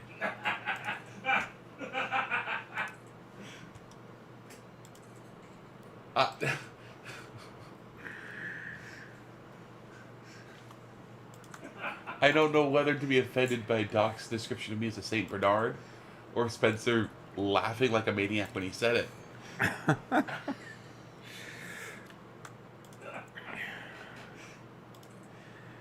I know Miss Slobbery is a Saint Bernard, but No. That's not at all. I think of Saint Bernards as this wonderful, lovable dog that rescues people. oh, okay. Or gives him whiskey. Well, that too. You got to warm up somebody somehow, you know. You need it after talking with him. Gosh.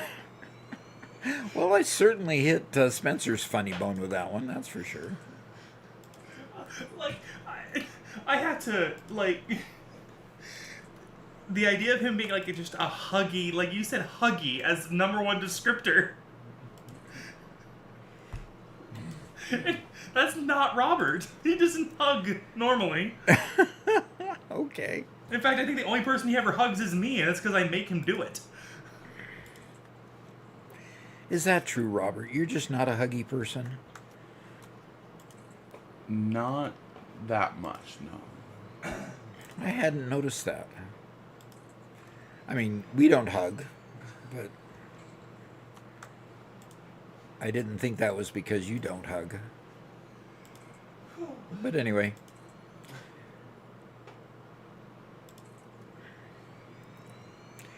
Searching for a metaphor quickly doesn't get perfect metaphors, obviously. Yeah. All right. So there is the there's the my logistics floor. Now I'm gonna miss this screen when it's gone. Actually, have come to like this screen. You muted it down a bit, rather than making it bright like the first day. Exactly. I waited until he was done with the stream for the day when he had to go. I'm like, okay, now we're changing the color. Oh, you actually changed it. Okay. Yeah, I did. I'd like to go back to those military, olive and gray. Yeah, I actually like those. Yeah.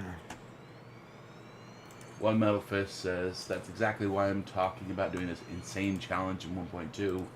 They added randomized resource nodes, purity randomizers, power consumption modifiers, vehicle automation upgrades, fluid trucks, and all kinds of logistics chaos. I want to run everything at 100% power and production efficiency using the worst possible nodes only, with trucks and drones everywhere. It's going to be absolute industrial insanity."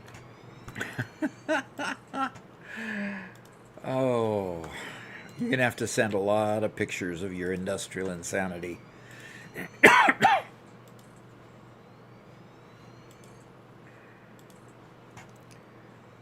And Donkey Kong says, "I just wanted to say I love your content. Keep up being super awesome and keep being the best grandpa to us all." Oh, you betcha. You bet. I have fun doing it. I've already used up, I took 6 stacks of concrete up here.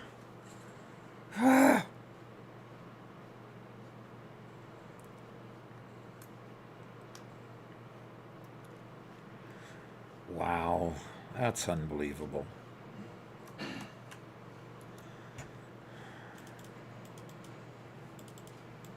Weirdo says, I feel like Robert's very rude for calling me weirdo for the last 2 hours straight. Or for over 2 hours last night. Well, wait a minute. Wait a minute. Isn't that your username? It's obviously Wirdo. Oh, okay.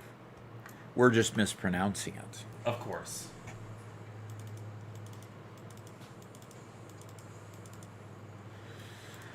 Okay.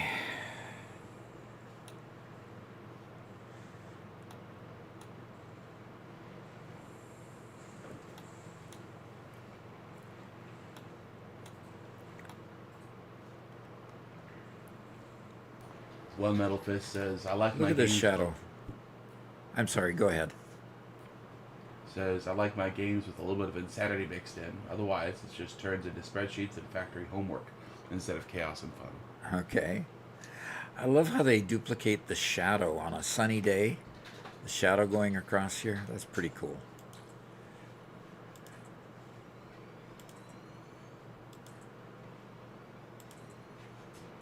We haven't had any rainstorms today. It's been good weather today, Robert. That's why I've been so productive.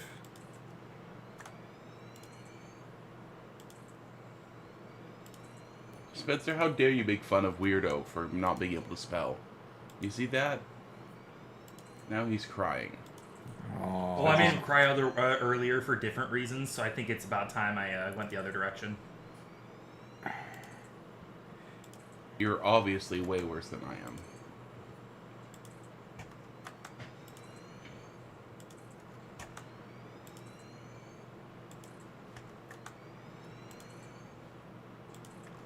So in order to keep from upsetting him, do we have to just call him Weirdo24 specifically? I don't know if that'll help.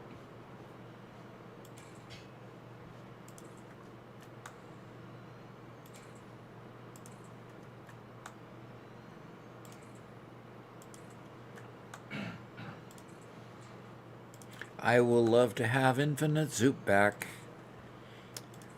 4 days, 23 hours, 13 minutes.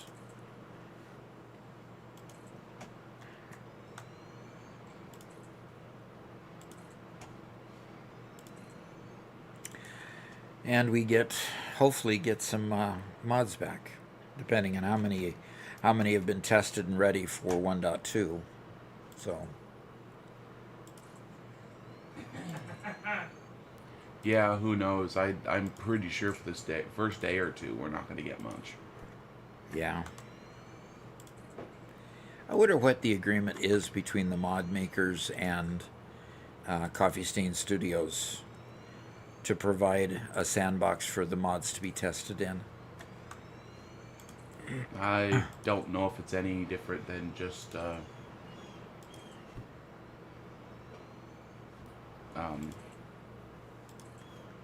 letting them play in this version right here.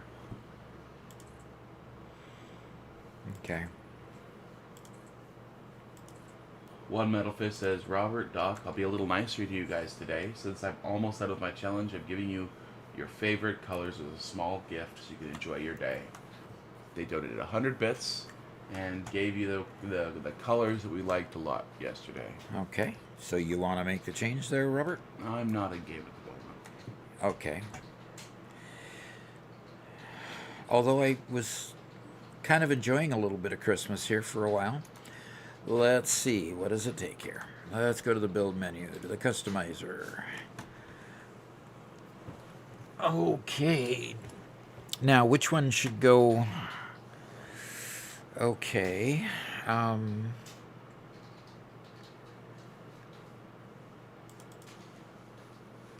Okay, so we go to edit the factory swatch. And we start with this one. And then we go to this one with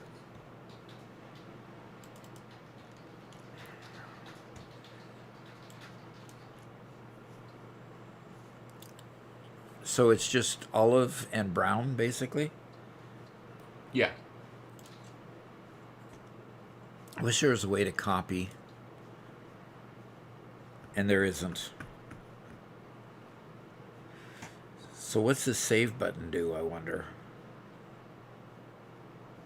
You could save the colors to a palette so you could load a preset instead of putting them in manually. Oh, load a preset and hit save? Yep. So are these the presets down here?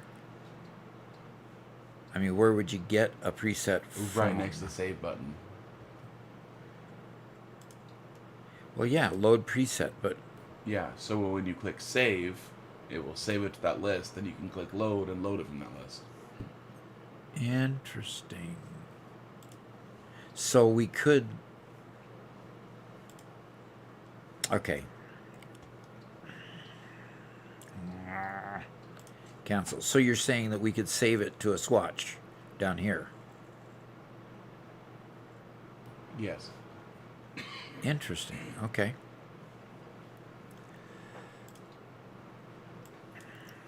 Well, no, it's not to a swatch down there. It just saves it to that drop-down list.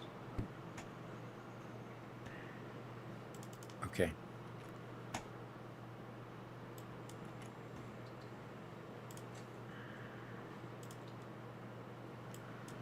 Weirdo says, "Nah, just call me Weirdo. Don't actually care. I just want to make Robert out as being mean." And he puts a smiley face. Says, "It's okay, Robert. I'll be nice. You seem like a good person." He is a good person. I know. We're just all having fun.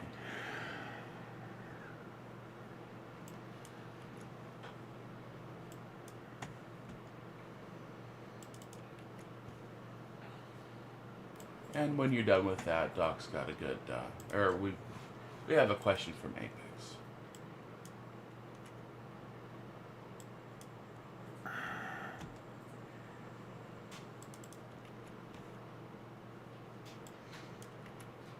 Okay. And we reverse it for the pipelines, and let's see what it looks like. Okay. Alrighty. We all love St. Bernard the Sloppy. Okay. Somebody, you said somebody has a question? Yeah, not for the university, but Okay. Apex says, "I have a question. How do you not get bored while playing? I played about phase 2, and I just stopped playing." Yeah. You know, some people are... First off, I lived 25 years in this kind of a world where the fascination of getting supplies from one place into the factory and getting it built properly was just part of my occupation. I became fascinated by it, and that continues to drive my desire to go forward in Satisfactory. I know other people treat this like it's just a game. I tend to not treat it just as a game. I keep treating it as more of a puzzle with, more solutions to find. And so I tend to not get, how do I say it, not get tired of it. And I'm probably the aberration more than the norm, definitely. Because of that. So, does that make sense, Robert? Does that kind of make sense? Yeah. So, Reels of Luck redeemed Hydrate and says, "Bottle of water time, bruv." yep, I lifted my cup to him as he said it. I still have a little bit of my monster left. Okay. Well, I am going to go start putting floor holes up here. Weirdo says, "So Doc, I started my new playthrough, automated everything apart from ingots, while I'm actively making all of them. Should I be doing this?"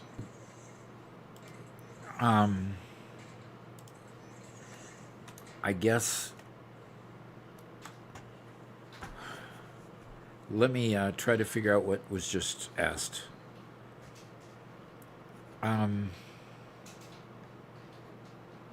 Just a second here.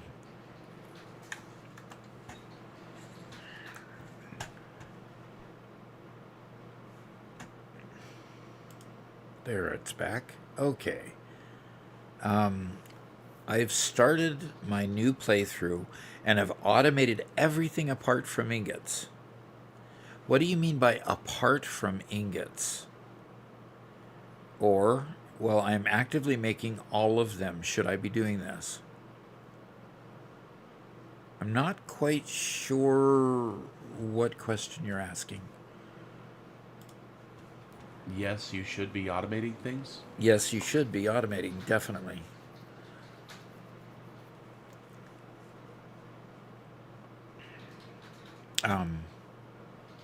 Definitely automating things, definitely. Okay, that's 3, and I need 1, 2, 1, 2, 3, 4, 5. And then I've got 3 on the other side, 6, 7, 8. Okay. Oh, Weirdo says he's not storing any ingots. He's just using them directly. Oh. I mean,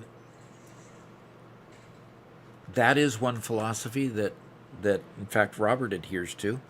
Rather use it or sink it afterwards. I wouldn't build a line just for the sake of building a line. In other words, build a line just to make plates because I want just to make more plates here, more plates there, more plates there. I would build out the lines when they're needed, and not just for the sake of doing it. So you can do it that way, I suppose. I hadn't thought of it much that way. Oh.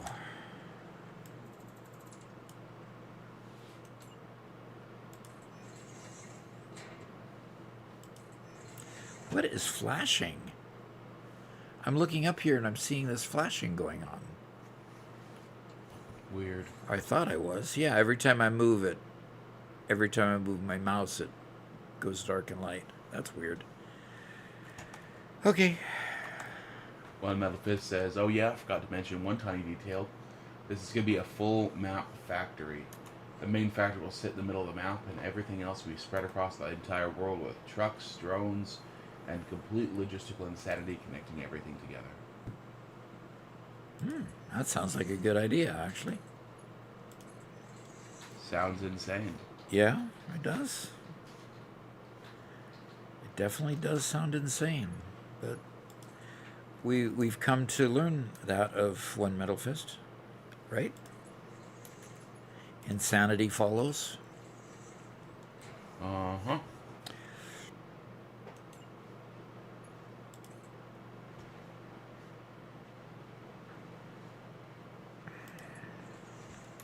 And Apex redeemed scan a hard drive. Do you have any? I don't. I thought I had put like 4 or 5 of them in the depot, but you must have been scanning last time you were on.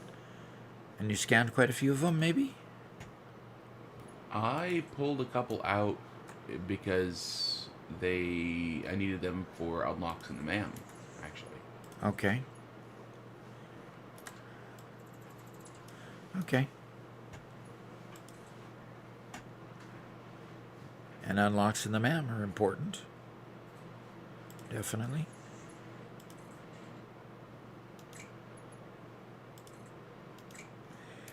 Come on, I need a conveyor belt. And up they go. Okay. And the next.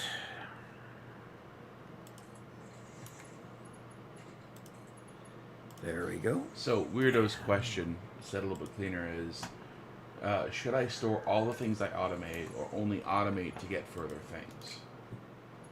I tend to automate one thing, then the next, until I have everything stored in a stack of 3 chests, separate for all the items. Wow. Okay. I overbuilt by 2 of them. I would automate to get more things, although when I build my first iron ingot, I build as much iron ingot as I can out of the mine and the conveyors that I have at the time. Then you build as many plates as you need off of that, and build as many rods as you need off of that, then how many screws you need off of that. Generally, by the time you get to screws, you need to find other iron mines to build more rods so that you can build more screws. So what ends up happening is you end up chasing it backwards. When you don't have enough iron ingots to do the next thing, you go find another iron mine, build it out, and make the thing with it. Because you'll find that as you want to use your products, you got to find more resources at times. So it's always good to keep developing more and more places to find items. Okay, 1, 2, 3, 4. Okay, I'm gonna bring that over here, and that's right in the center. Okay.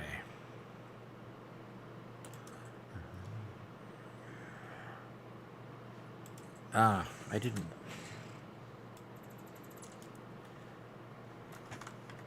I'm hoping it goes this far.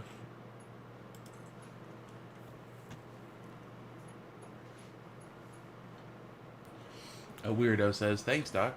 Okay, conveyor belt's too long. Can you believe that?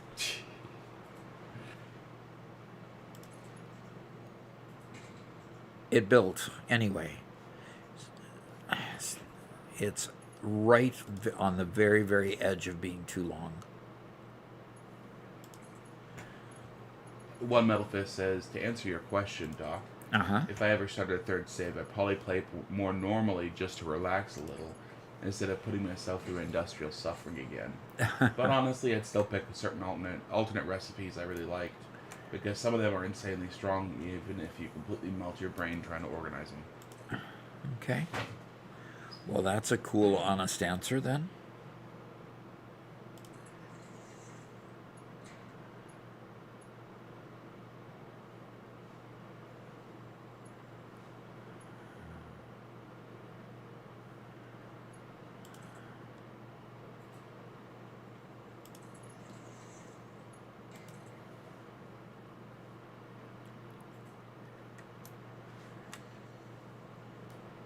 Noel says, Okay. or Null, sorry, says, "I usually set a small factory down making 8 rotors. Then I could make them cheaper or make them make more. I keep it until I can destroy and upgrade it. And I keep them until I can upgrade them." Yep. I think that's a good approach. Okay, so now I have all 8 coming up in a nice, neat little set of rows there. Now let's go up to the logistics floor, which I don't have. Over on this side of the building, it seems like a really good place to go ahead and build a way to get upstairs. So let's start by breaking out a wall here and putting a doorway in.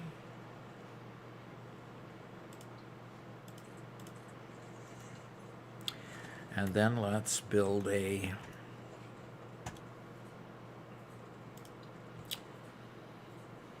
oh gosh, we bought all these things. Now I gotta scroll all the way down for the catwalk stairs.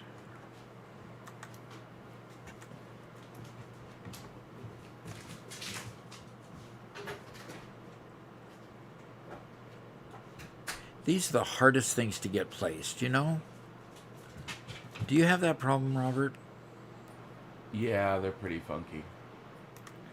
They never seem to want to be placed where you want them. Like, they'll go this way, but you can't get them to turn around.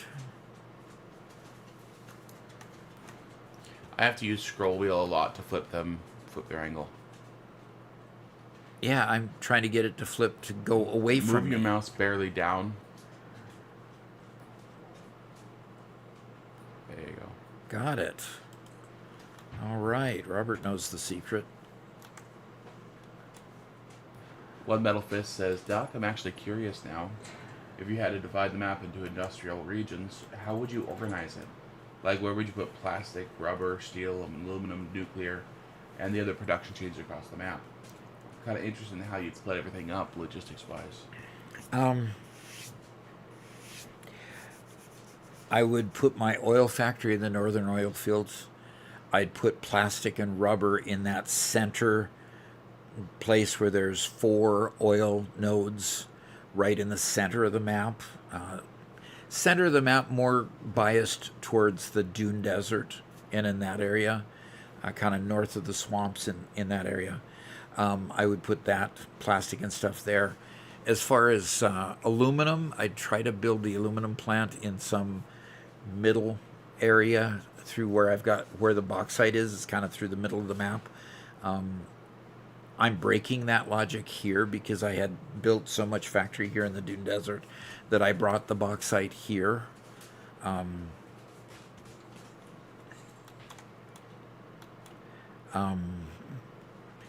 So I'd put the oil fields in the northern oil fields, and if I built nuclear, I'd build just to north of that in that ocean area. I'd build the oil fields over the ocean too, because that's a huge swatch of flat area when you build it out over the ocean. I like the dune desert for building. It's got coal, it's got iron, it's got copper, it's got limestone. It's really rich with those resources. The challenge you have is water. If you end up nuclear really doesn't fit well in the dune desert simply because it doesn't have enough water.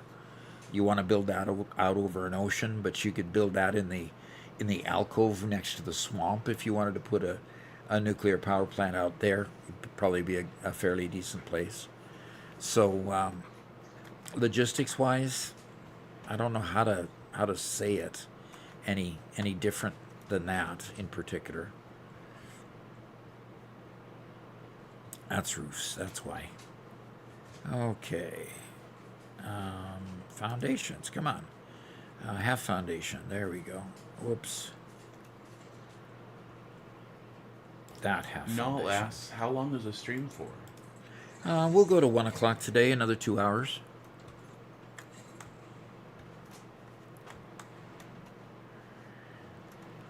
Yeah, we'll go another 2 hours today. Oh, look at all these wonderful things.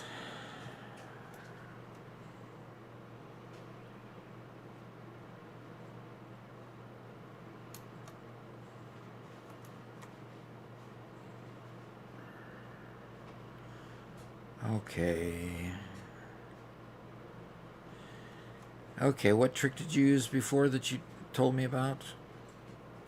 Point at your There we block. go. Yeah, not the one in front of you.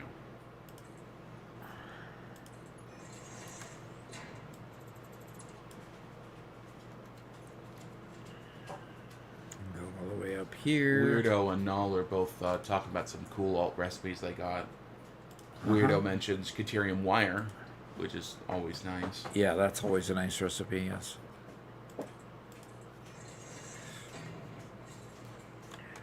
And Null mentions, of course, cast screws, which is real nice as well. Now, cast screws, that's ones you make with iron, right? Yeah, I think cast screws is what skips the rod recipe. Okay. I think. Okay. All right. I have these 6 right. These 8. Yeah, 8 of them. One of them is a little bit shy of a full load. It only gets 360. So I need to be watchful for that one. But I think I'm going to go lay out my manifolds up here. And I'm going to lay out my manifolds for 720. And then I will use the logistics floor to bring them where I need it for the manifold itself. So let's bring out our ingot recipe. Let's go see what I need for ingots. Aluminum. Yeah, Weirdo and D-Man confirm. Yeah, cast screws goes from ingots to straight to screws, which is nice. Okay.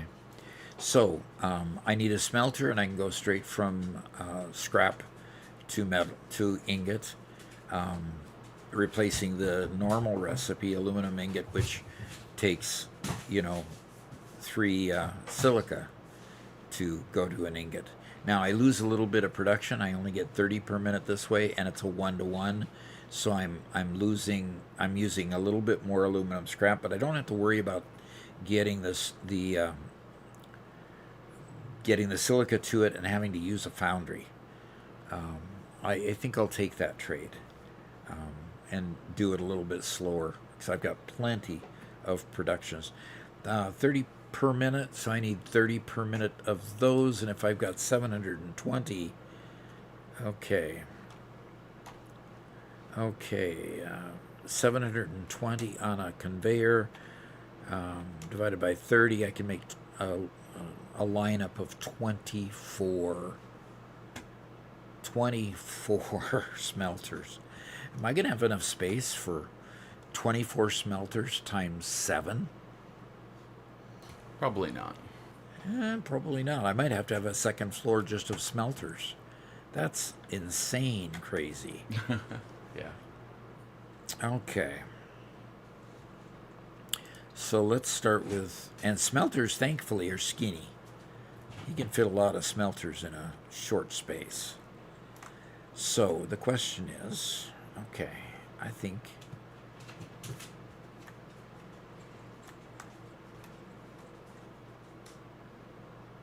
I'll just start right there.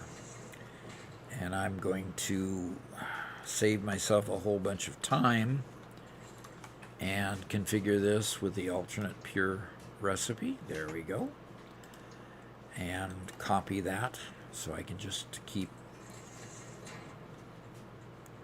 3, 4, 5, 6, 7, 8, 9, 10, 11, 12, 13, 14, 15, 16, 17, 18, 19, 20, 21, 22, 23, 24, and I haven't fallen off the building yet.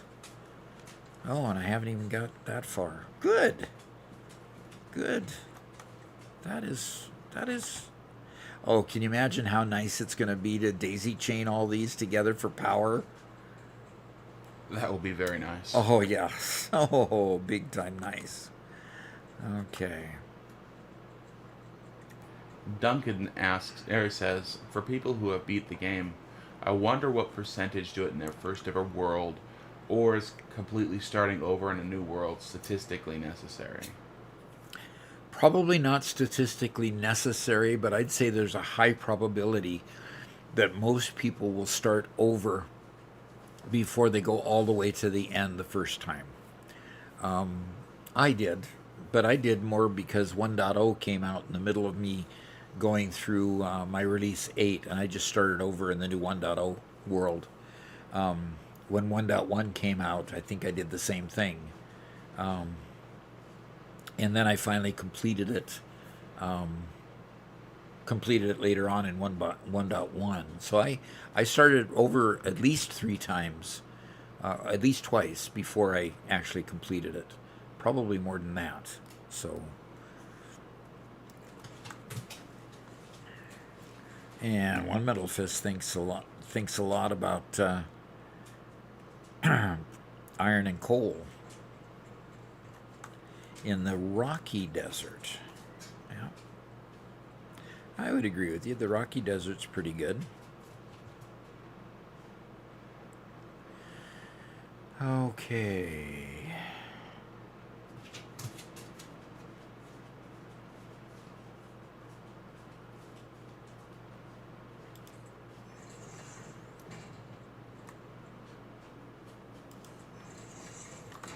And Dragon Slayer says, "Oh, I've definitely restarted multiple times, each time getting a little 6, farther." 7, 8, yep, 9, 10, 11, 12, 13, 14, 15, 16, 17, 18, 19, 21, 22, 23, 24. Okay, well, we've gone out 24 twice.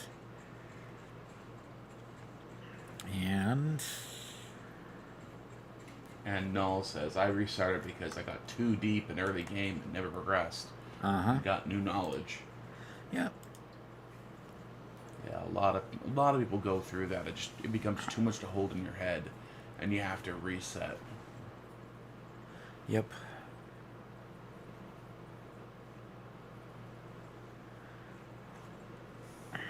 Brian Wick asks, I started on Satisfactory recently. When the 1.2 releases, do I have to start a new save? No. If you're on PC, no, it's the 1.2 save that you're working on is saved in the same folder as your regular production saves. So you should be able to go to your production save, hit the load button, and find what you've already done in the experimental and load it straight into the production version of 1.2. Not having to redo that. I mistook something here. All right, try again. Okay. Need to be one tick that direction if I'm going to put a merger on top of that, or a splitter on top of that. So, here's another trick.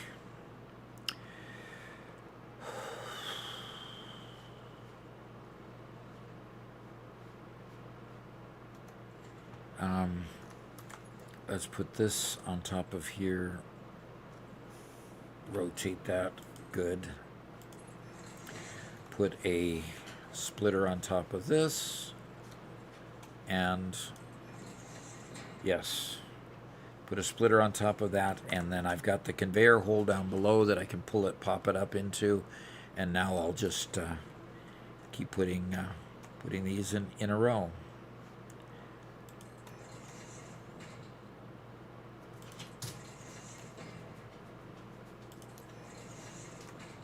There we go. D-Man says, it's crazy how replayable this game is. They release a new feature and boom, new playthrough.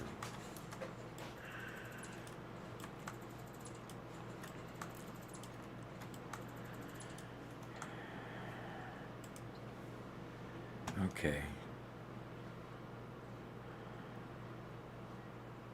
There's the correct orientation. I had the orientation wrong. I had to redo it.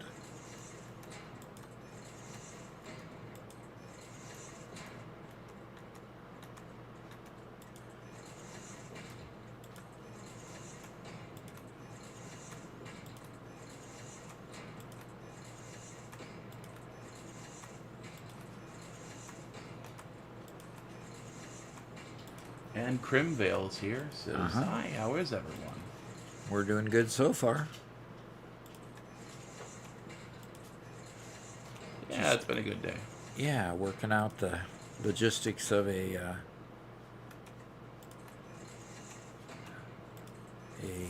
big factory here. And Obliterate Them says, only 5 more days till 1.2? Only 4 days and 22 hours, yes. He's counting down the minutes. Yep, that's what the countdown is up in the upper left-hand corner. So we will be streaming that day, and anybody who wants to join us, we're hoping that we can get the server up and running and get a new start on 1.2 on the server, and we'll have everybody that's a member or in YouTube or a subscriber in Twitch come join us and play with us. So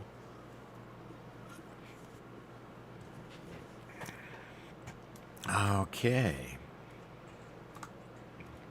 I'm just gonna keep going. Grimvale says it's crazy how much the game has changed since its release. Yeah, that's true. Here we go again.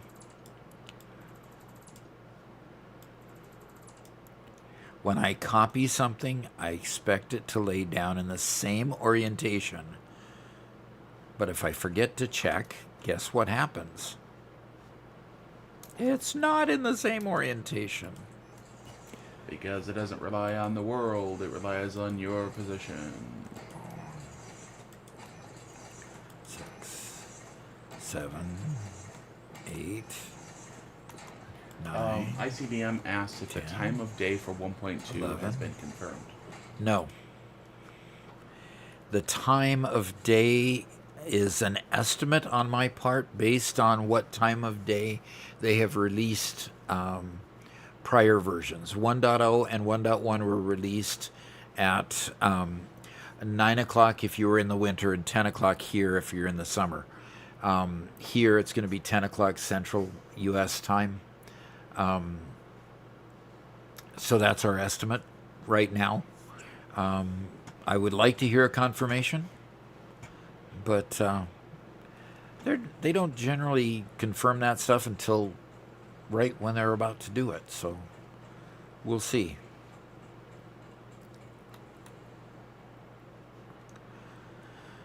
Okay.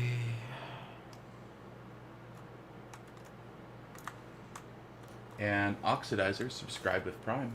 All right. Thank you. We don't have any extra wire being created anywhere, do we? Extra wire.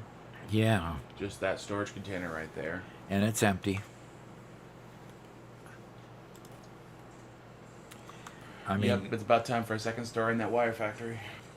Yep. Yeah, because this smart splitter is only sending overflow to here. So, yeah, it's only sending overflow to there.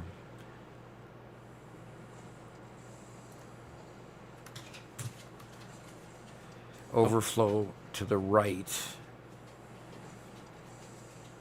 Obliterate It's not them. sending. It's not sending anything to the dimensional depot uploader. Yeah, because it's set to overflow. Well, no. Well, no, you're right. It's not sending anything. The right is sent to overflow to the sink. Well, and set the left to any as well, I guess. Yeah, I'll set that to any so we can at least get half and half for at least till it fills its buffer.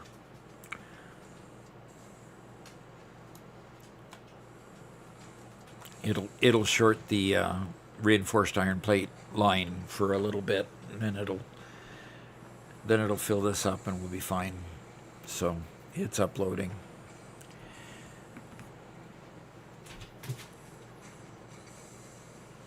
Okay. Cremvale says, I showed my friend my Satisfactory save, and he said to me, dude, you have too much time in your hands. How long did this factory take? I'm too scared to say it. Yeah. Yeah, after a while, you are scared to say that stuff. Okay, so I need 8 for each machine I'm building. So while that builds up, I'm going to be putting in some conveyors and lifts and stuff like that.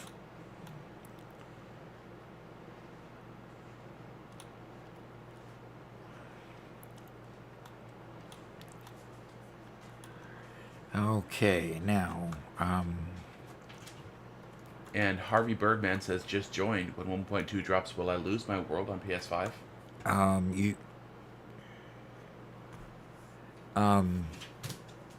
I'm not familiar with PS5 well enough. Do you have multiple places to save your files? Robert, do you remember? What?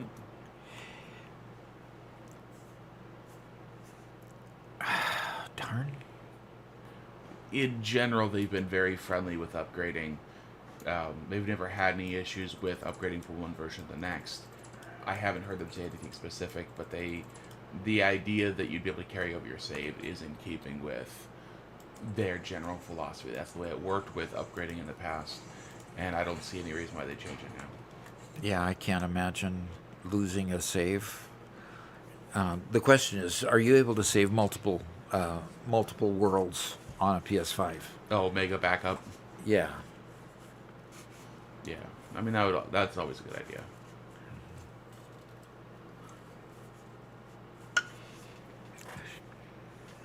Okay. With 30 and 720 coming into these when I get the the conveyors and lifts upgraded. I said I could do 24, right? Okay, yeah, I could do 24. So 1, 2, 3, 4, 5, 6, 7. Oh, that's not good.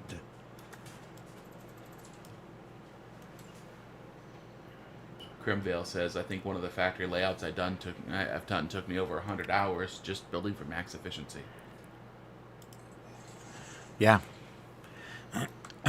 Yep, that's what happens. 4, 5, 6, 8, 9, 10, 11, 12. So this one needs a lift on it.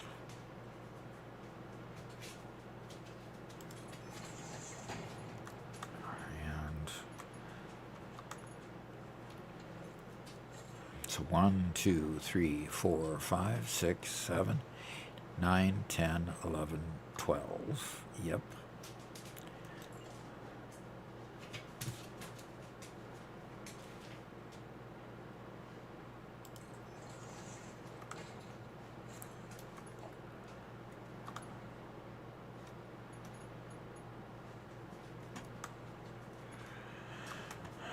Mike the Squid asks, Doc, why are your phase requirements so high?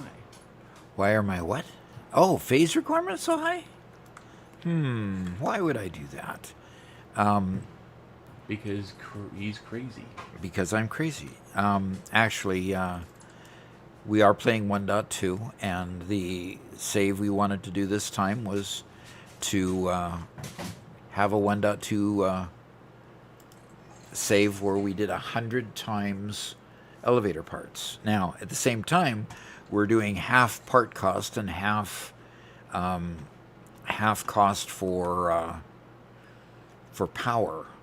By the way, on your last build, were you able to get any more fuel generators online? Didn't get that far. I Okay. need to make the compacted coal to make turbo fuel. Okay. So I'm going to go look at a power pole just for grins and giggles and see where I'm at. Oh, this is going to be exciting. Yes, it's going to be very exciting. Well, not too What? bad. Excuse me, what went offline? 3,000 megawatts of the factory went offline. Okay. We were at 9,000 consumption. What did you do? I didn't. Doc, I you didn't. broke it. I did not do You anything. broke it. I didn't do You just- anything. It could be that that you gauged it on all these being functioning at that time. No, it was just showing 9,000. Wow. Okay. Well, something What went have you offline. busted? You make assumptions much? I haven't been online. I'm gonna have to actually get online to figure out what you're doing. Yeah, probably. Robert's into fixing my stuff all the time. He always says, "You broke it." I'm fixing your messes. It's because he breaks it, and I have to fix his messes.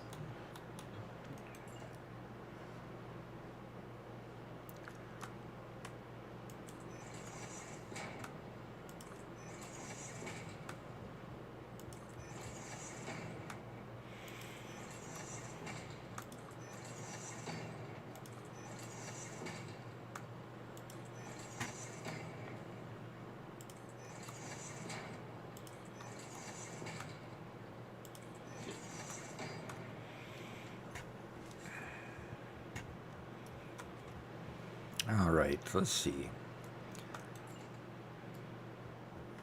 Oh, it stayed in the right orientation this time.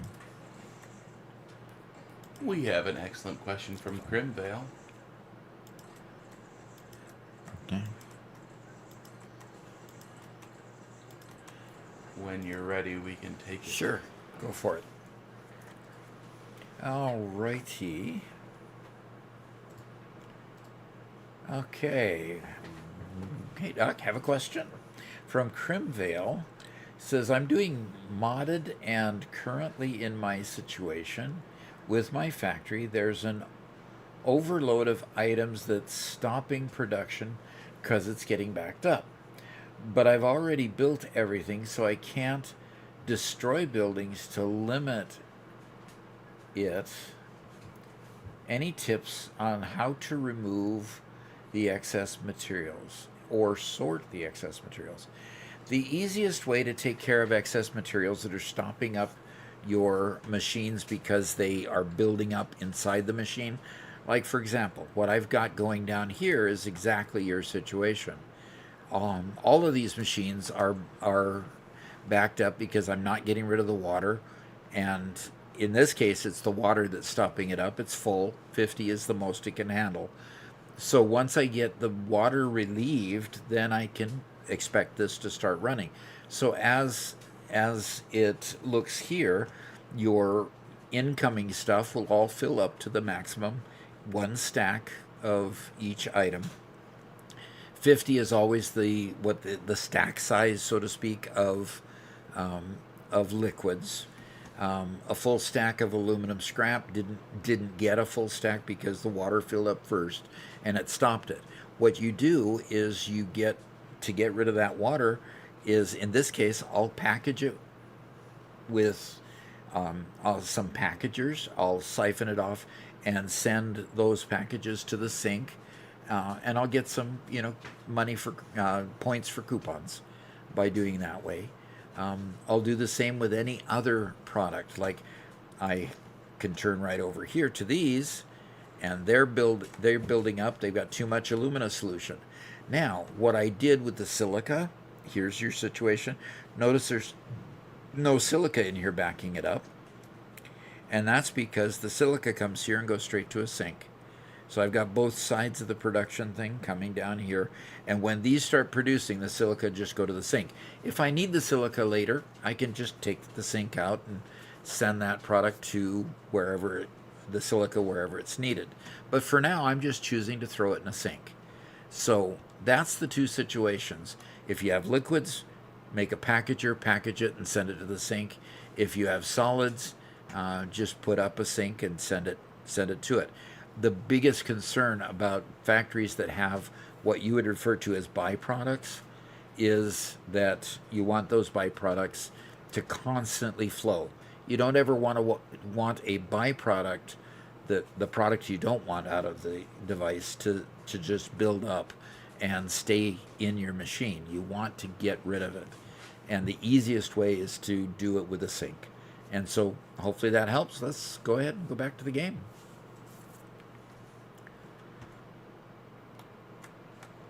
Okay.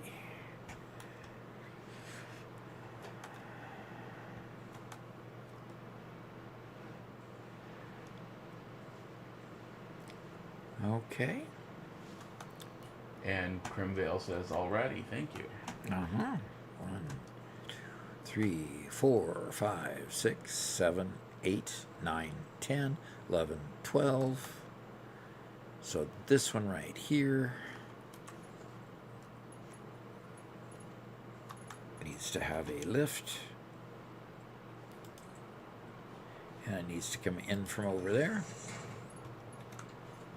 1, 2, 3, 4, 5, 6, 7, 8, 9, 10.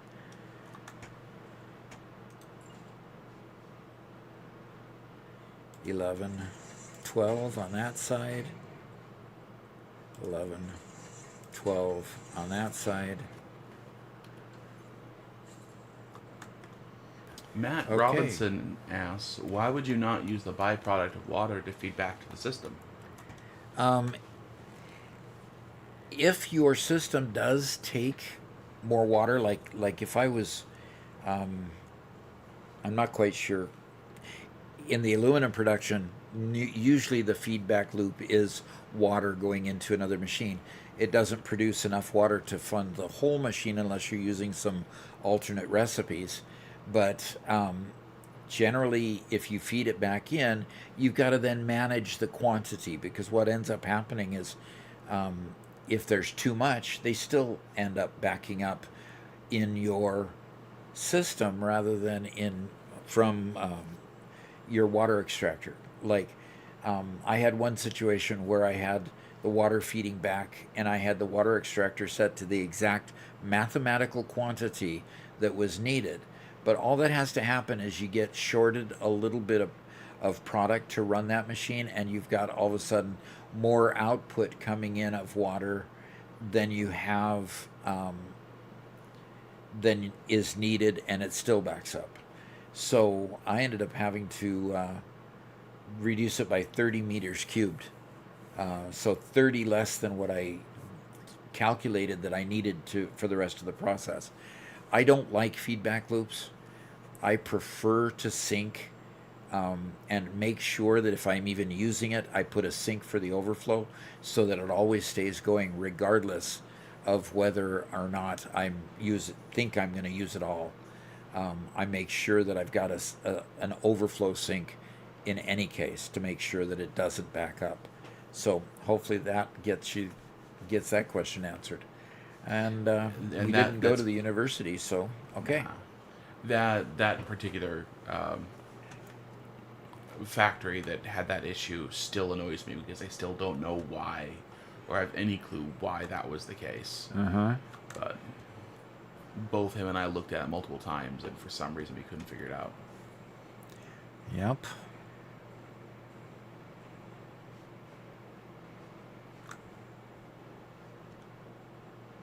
Yep.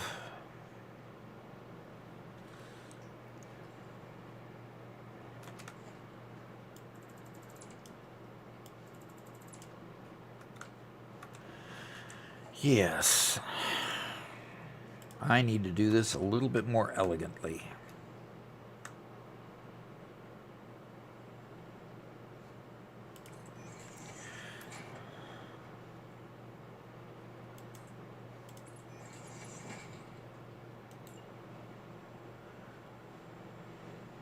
Okay, there. Much more elegantly that way. Death Switch says, I have a new challenge for myself. Satisfactory 1.2, all impure, randomized, 100x elevator parts. Oof. Double parts, 5x power, and only Mark 1 belts. Only Mark 1 belts? Report back, please. Tell me how long you played that before you felt absolutely nauseated at the idea of trying to get to the next level. I'm fairly confident it would take literal years to do that. Yeah. Because as we computed to make one nuclear pasta, because of doubling, you would need over 2,000 ingots. So if you need one nuclear pasta, and how many do you need for the final phase? Oh. Well, dozens. Isn't that nuclear pasta and you're the fourth one up there, Doc? Yes. Okay, so you need 10,000 of those? Yep. 10,000 of those times 2,000 each, and then that divided by 30 per minute. You're talking about a very, very, very long time if you're at perfect efficiency. And you're only letting yourself do Mark 1. Yeah. Mark 1 conveyors at only 60 per minute. And Mark 1 lifts only doing 60 per minute. Yeah. Lexi says, level 1 belts only. Doctor, can you do me a favor and give me a rope? Sounds like I'm going to need to use it on my Pioneer. Yes. Because your Pioneer will probably want to hang himself. Yep. So, okay. So Matt Robinson wonders, you know what? Actually, this is a great little one for Doc University. Okay. Okay. What are you doing with the conveyor lifts and splitters? Why is the lift inside the splitter? Well, on any splitter, let me just put one here. Okay? On any splitter, you can put a lift on the top or the bottom. Actually, you can put any kind of these sorting items on the top or the bottom. So I could put a merger down here. See, it snaps right into place. I can then come right back and decide I want to put a splitter up here. Okay. In other words, 1.1 made it common where you could put them on the top and bottom. You could actually do it before that. The one thing that it added, though, is if you've got a lift here and you've got it going here, and all of a sudden you decided you needed the product that came into here. Let's say I needed to split it off. You can also put it anywhere along the pole, too. And I could put multiple splitters there, and a splitter on top, and another splitter on the bottom. Okay? So you've got the conveyor lift. You can just put all forms of sorters on it, merging them, sorting, merging them, splitting them, whatever you want on that whole length of splitter of lift. And it's really, really a neat tool that helps you to do whatever you need to with the product going through that lift. So I hope that helps. So let's go back to the game. Yeah, that's a good question because it can look pretty bizarre when somebody is just doing all that. But see how neat it makes it look? No one would ever, looking down this line right here, suspect that it's actually 3 lines in one, that I'm actually bringing up product in 3 different places to keep this line going. You just never suspect that if you didn't know. And I'll go down to my logistics floor after a bit, and I'll hook those up and start them producing something here in a moment. But I'm going to put some mergers out here.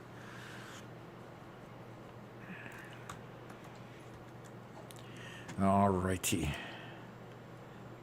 Time for a merger or two. Okay. 2.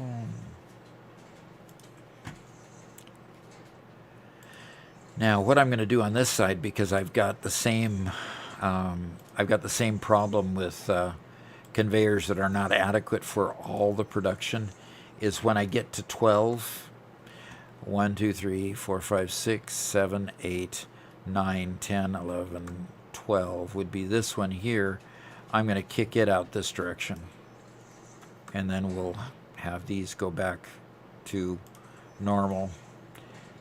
And we'll go 1, 2, 3, 4, 5, 6, 7, 8, 9, 10, 11, 12 is right here.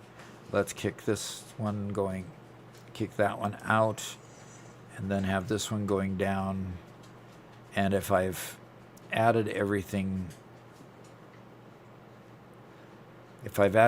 upright, there should only be 12 left. 1, 2, 4, 5, 6, 7, 8, 9, 10, 11, 12, 13.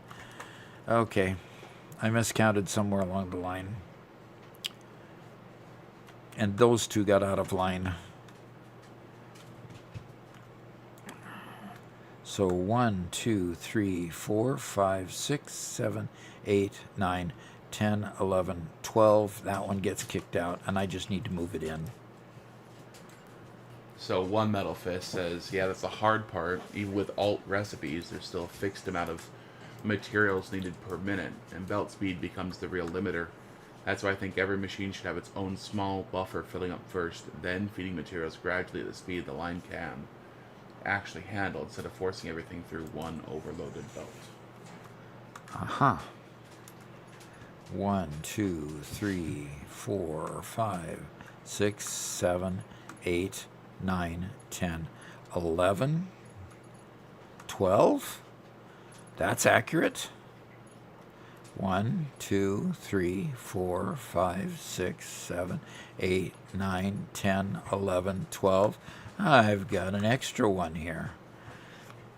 So the big question is, can I get another 12 on here? Hi, puppy.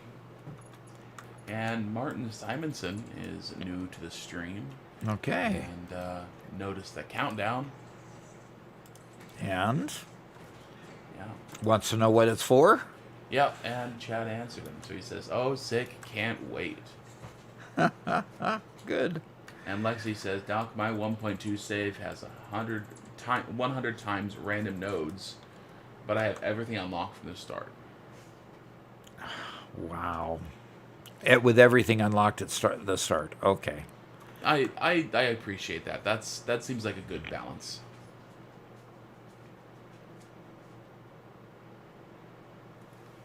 Yeah, that does seem like a good balance. I mean, you've got to balance off the difficult with the reasonable. And what I mean by that is that we did an elevated number of elevator parts, project parts, along with an elevated cost to make each one. And it's the elevated cost to make each part that killed us, because then we did randomized nodes on top of that. So it got incredibly onerous to try to manage that.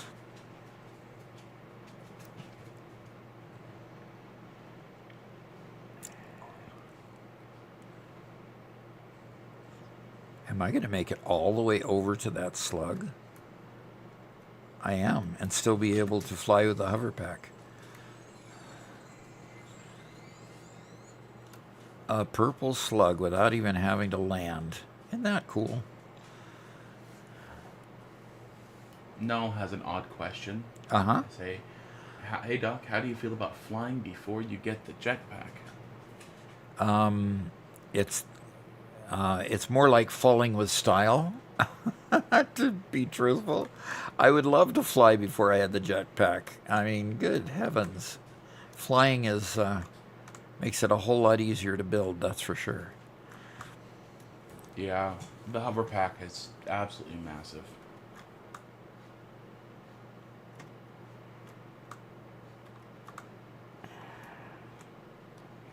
Okay, good.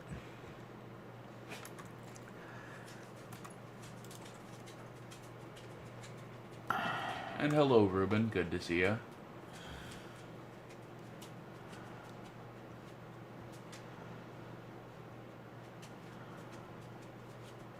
Okay. I'm going to take this, and I'm going to go upstairs, and I'm going to pull that through and put it... Okay, I'm going to put it right there, I guess. And then I'm going to go there and go upstairs with it.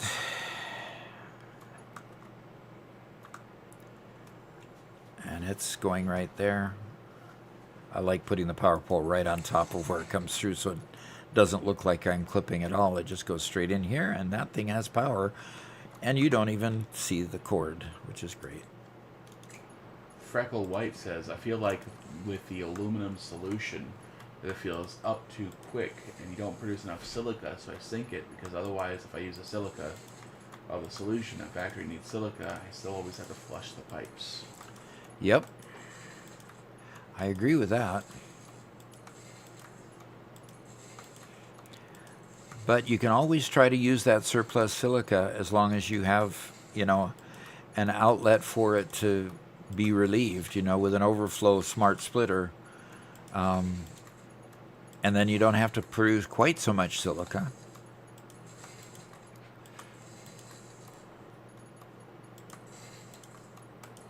Lexi says, I think random nodes, 100 times space elevator parts, and everything unlocked from the start is a fun experience, as that can make epic factories from the start. Oh yeah, that would be way cool. Can you imagine having 1,200 capacity conveyors right from the get-go? Yeah. The hard part is you still have to go through the process of building the machines to get it,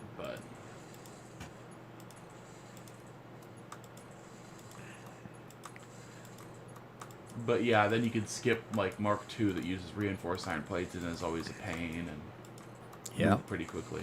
Yeah. But yeah, you still have to. Yeah, you still have to build all those minor parts because you've got to set up all those lines in order to build the more complex products, because they're always built from the bottom up. That's what you meant, right? Yeah, exactly.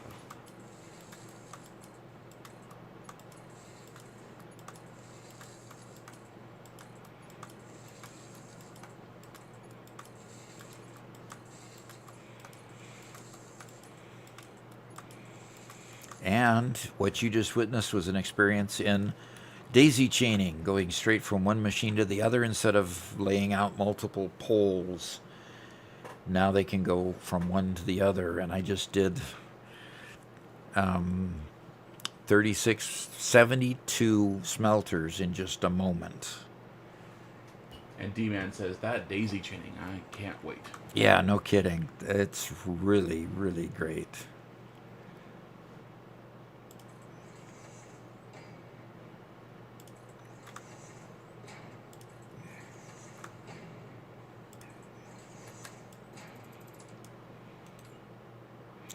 Okay.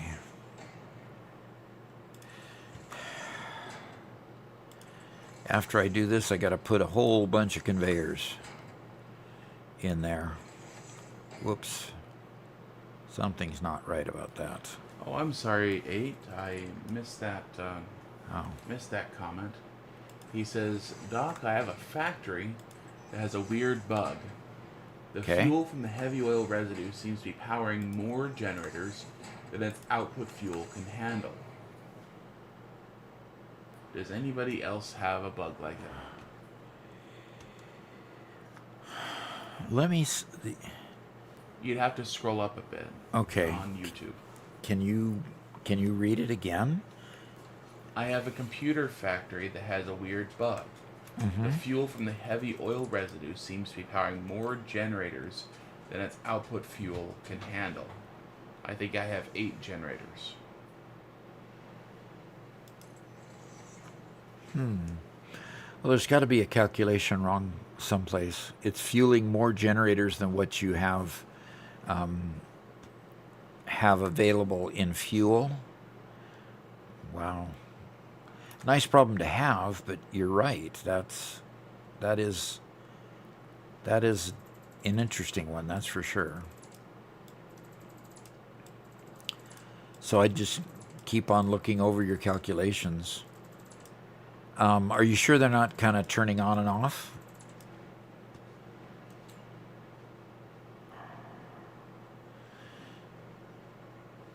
Okay.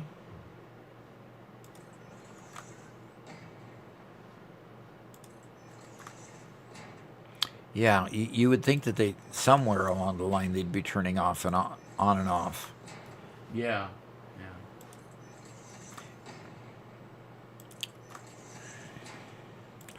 And also, a lot of times when you're setting up a new plant and all of the units get filled up before you attach tell it a recipe or put it with power, you can have some residual excess flow that's there, and until that's used up, everything will keep working for a short time, and then later it'll show that the math still is working, despite the fact that it seemed to be all functioning at the beginning. So that's also another consideration.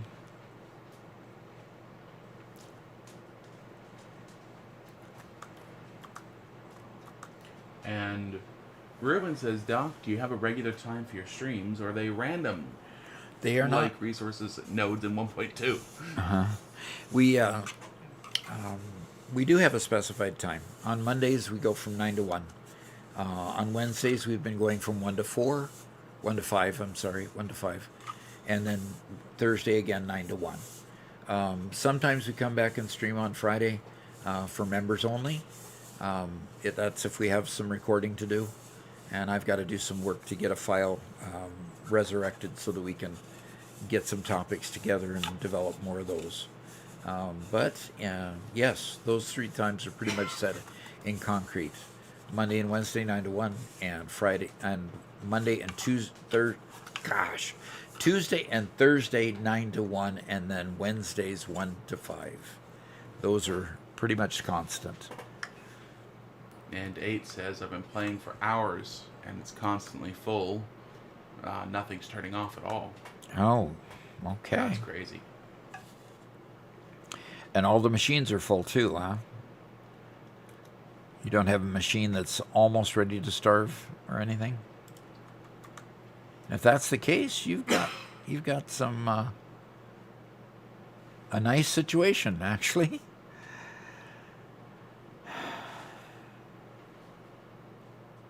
Well, this will be interesting.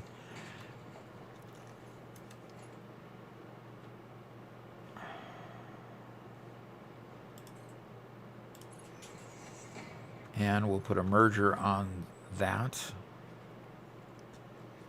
And the community of gaming says, I'm definitely not here.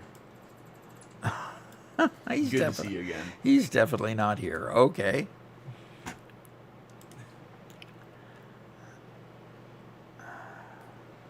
Test Oryxum says, thank you. I didn't know you could daisy chain the power connection. You can after you unlock it in 1.2, and it takes some equipment. You've got to get past phase 3 at this point in order to unlock daisy chaining.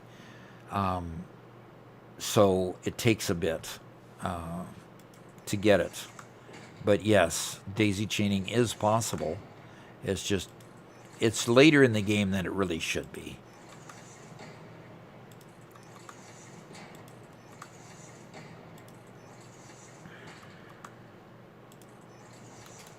I definitely agree with that. I'd much prefer to see it a lot sooner. But you can handcraft and push for it. But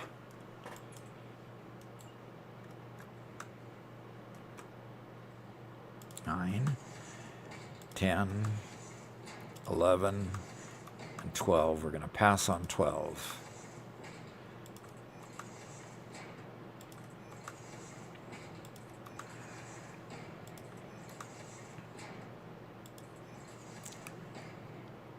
Null says, I daisy chained from the start since it's natural. How weird is that it's in PS3? I don't think it is, no.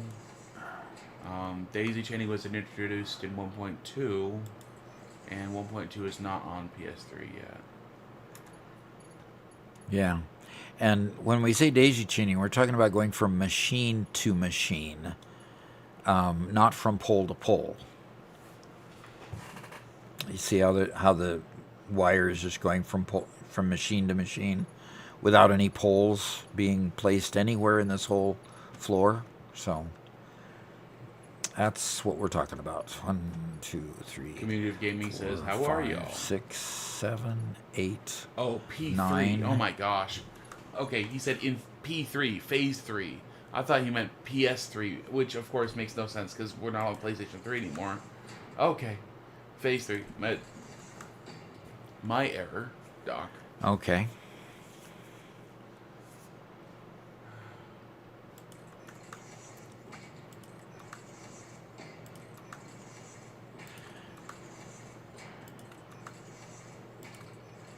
Yeah, once you get daisy chaining in phase 3, it's just amazing. And at first you just do a little bit of it because you don't really use it. You don't really use it well until you create a whole new manifold. So, oh my gosh, what's going on? Indy is just very insistent. Oh. I stop petting her for a moment, and immediately she freaks out and starts nudging me, wanting attention again. Oh, wow.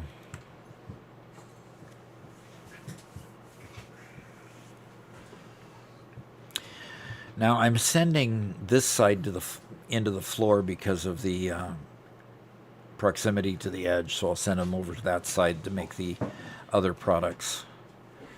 But see, I've only used up three of the 7 conveyor belts. Wow.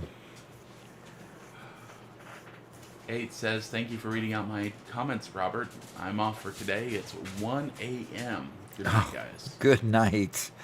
Get some good rest. 1 a.m. Where are you? Thailand?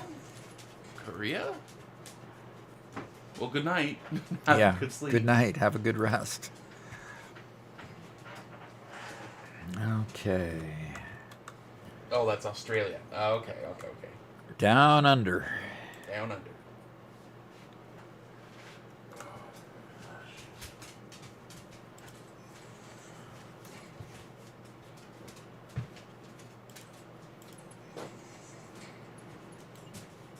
These poor, horrible, neglecting dogs haven't been fed for 2 minutes. Oh no. Oh no.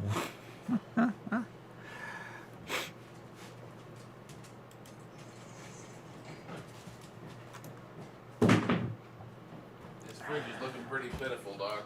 Yeah, it is. See, the next question is, Doc, you going to do something about it? And the answer to that is yes, Robert. Okay, Milky was guessing Australia, but 8 is in the Philippines, so close-ish. You were closer than he was in saying Thailand or something. Yeah. Okay. Well, cool.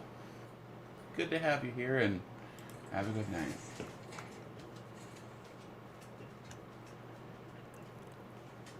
Four, 5, 6, 7, 8, 9, 10, 11, 12. Okay, good.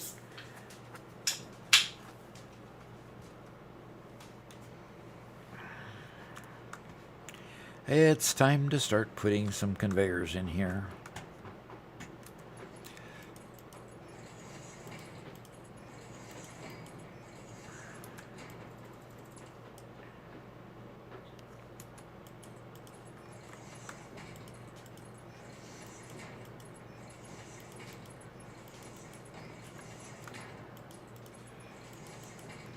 All right.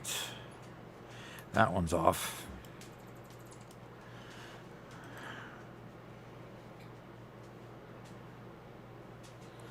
Okay. What's up, weirdo?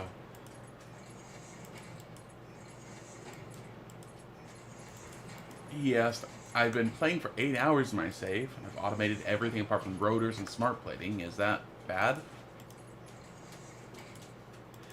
Playing for how many hours? 8. That's pretty good for only 8 hours, I'd say.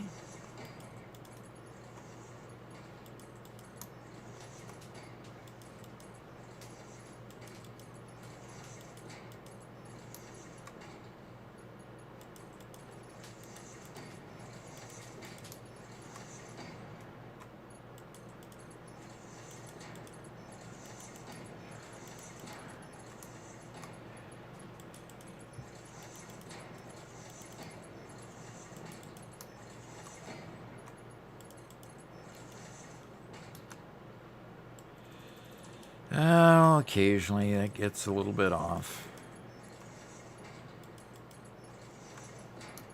Ruben asks, are you doing nuclear on this playthrough? I don't know. You know, I'd say it's possible. The problem is I probably won't get to it before. Okay, that's the next one there. I probably won't get to it before I start playing a new save when 1.2 actually gets released into into production. And that is going to start with a subathon. I'll be, streaming longer.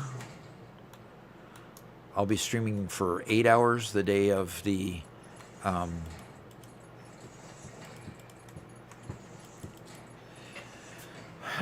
release. I'll be doing it for 8 hours instead of just 4, and then we'll come back to Wednesday and do 8 hours starting at 9, and then we'll continue. And what happens during a subathon is if anybody donates, they extend the amount of time that we'll stay streaming. So we'll keep on coming back 8 hours a day if enough people donate on that first Tuesday. We'll just keep on coming back. coming back for more, just like a bad penny. So, and then we'll do another 8 hours on Thursday if people have paid for that much on Tuesday or Wednesday. And we'll just keep on going. So, I don't know what initial question I was answering. I can't remember it. I think you were just talking. I think I was just talking. Okay. Ruben wants to know, where's Spencer? He went into hiding after Robert escaped and went on the warpath as to why he was tied up for the morning. Yeah. But that's just keeping with the storyline, Right. I don't know. Is he even over there? No, he's No. probably out chopping down trees or something. Doing some physical Just effort Spencer outside. things, you know.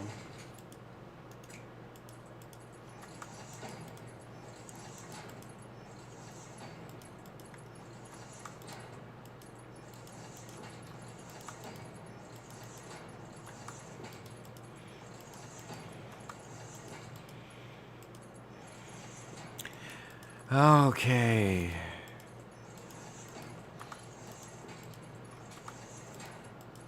And Burger Burrito Tacos here.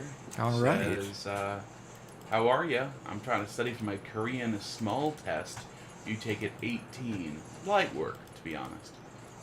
Interesting. Is this to pass your equivalent of high school or whatever your primary education is?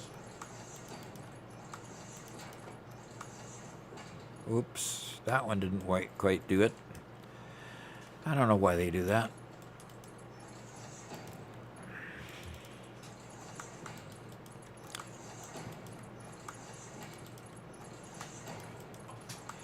That's the neat thing. We get so many people from all over the world that share their culture and share their kind of life, which is neat.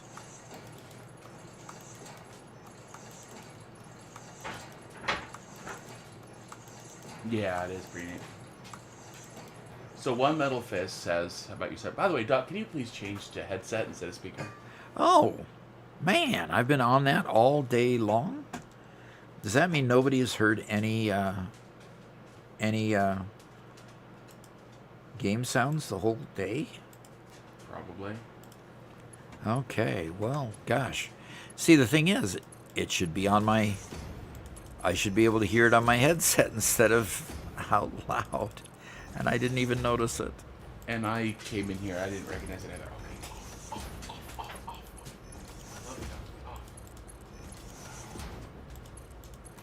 She thinks she's a lap dog. Yeah, she's been needy today. Anyway, One Metal Fist said, Doc, you don't need to send the water to the sink. You just need to combine the recycled water with a controlled clean water line in the aluminum setup. I already made that marriage between two systems, and I can say for sure it works.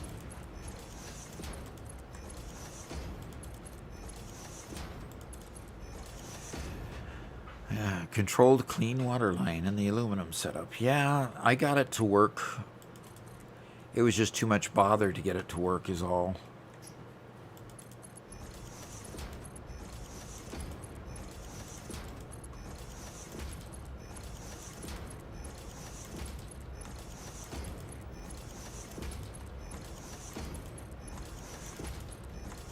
I'm not getting any coal through there. I'm not getting any because they're not hooked up yet. Okay. Okay, so we just have this side. All right.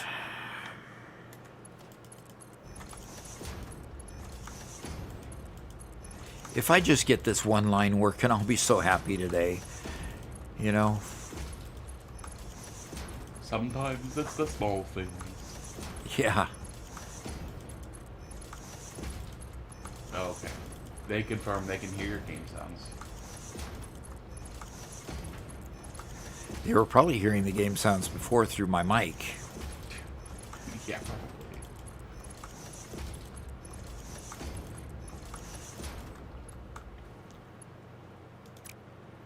Oops. That one got off.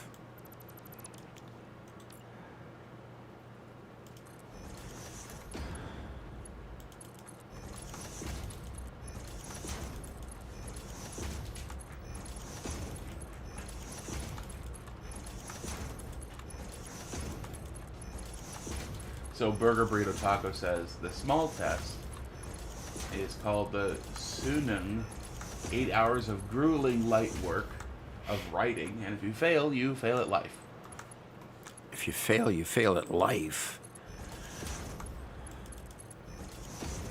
There was, unfortunately, it's still kind of around here in the U.S., but there was a time when, we were trying to improve schools nationwide. And so in the early 2000s, they were trying to institute national tests to say, hey, look, we want everybody to hit certain standards. And so one of the pieces was passed, they tied school funding to the results of the test. And said, we'll give you extra money if things work out. And unfortunately, what ended up happening is it became the teachers stopped teaching, and it started becoming, okay, well, guys, the yearly tests are coming up. We're going to spend 2 weeks studying for the test. And so there's so much emphasis placed on this test because it directly impacted the teachers. It didn't mean education was any better. It just meant they spent more and more time trying to reinforce test-taking procedures and methods, and yeah. And realistically, it became this is to education on how to pass the test rather than learning what content needed to be learned for the test. Yeah. First time chef from King Evil Toast says, hello Doc, been watching your YouTube short from Satisfactory tips. Been really helpful. All right. That is neat. Okay. And when we get this all running, I should get a few ingots coming out of there. And a few ingots coming out of here.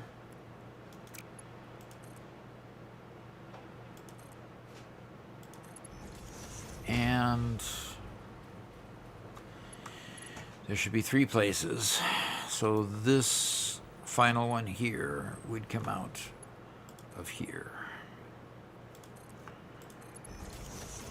Which is inconsistent. I might flip that one around. Okay, let's go.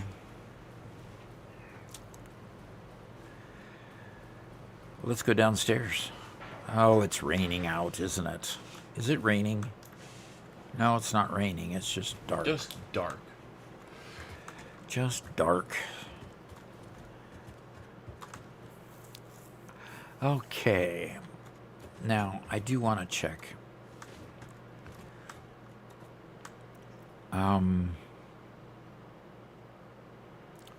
Okay, so this far one is the one that doesn't have as much coming through it. Okay. Okay, so the far one is the one that's a little wimpy. Let's start here, and let's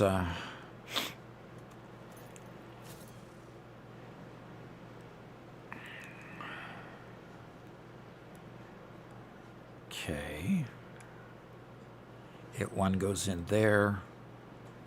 One Metal Fist says, yeah, and don't forget they also did worse. They pushed a lot of problem children or kids who struggled in school into separate systems instead of helping them properly, while focusing mostly on students who could pass the test easily.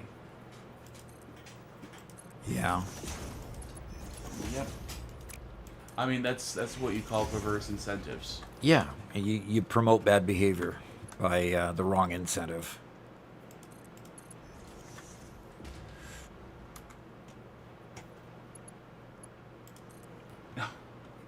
Well, apparently Burger was joking. He says, it was a joke, by the way, not Korean. Just studying for a simple map test.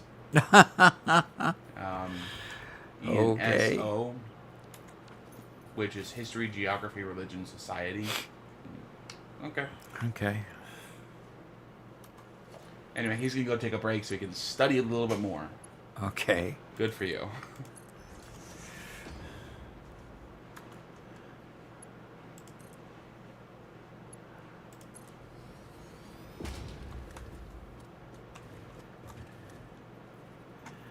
And then we go over to, oops, wrong.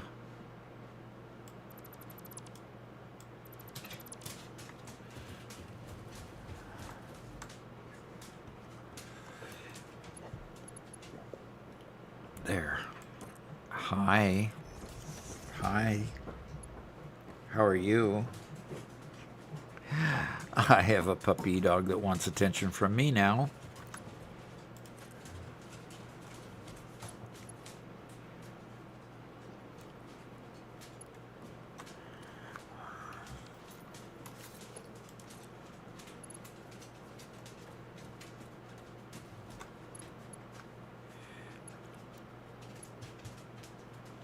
I'm gonna have to. Oh, darn. Oh, I'll get this right yet. Come on.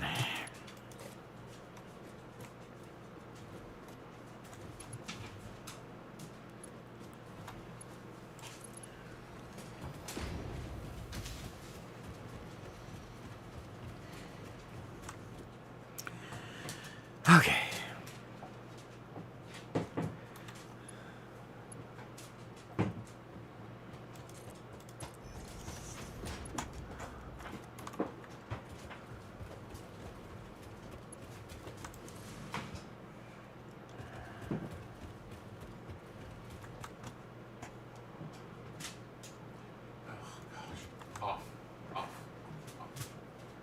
Spencer needs to get back. These dogs are just, they're dying. They're wanting Spencer back, huh? I think they're just, they like attention. Yes. And I have a very hard time telling a dog no. Yeah, that's true, you do. And that's totally okay, I think.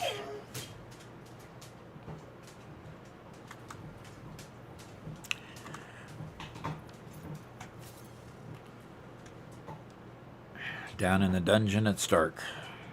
So that's the input. There should be an output right there. Yep. There's 3 outputs along the way. And Stavros asked, do you always do 2 walls high for your logistics floors? I have in this particular build because the builds are large, the manifolds are large, and there's really not a whole lot of logistics that goes on between the floors. So I have only put 2 on this particular build. We have had bigger ones before. How much do we have in the Gigafactory? Quite a bit, didn't we? I think the Gigafactory, I can't remember if it was 2 or 3 walls high, but yeah, then it was, we did, yeah, I think it was 3 walls high. Yeah, we did that between every single floor.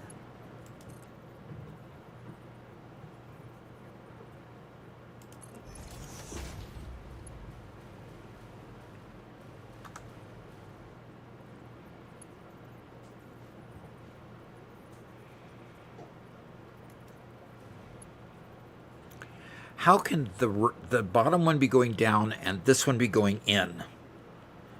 That makes no sense at all. Then they aren't attaching to each other at all. If it can switch, then they are not attaching to each other.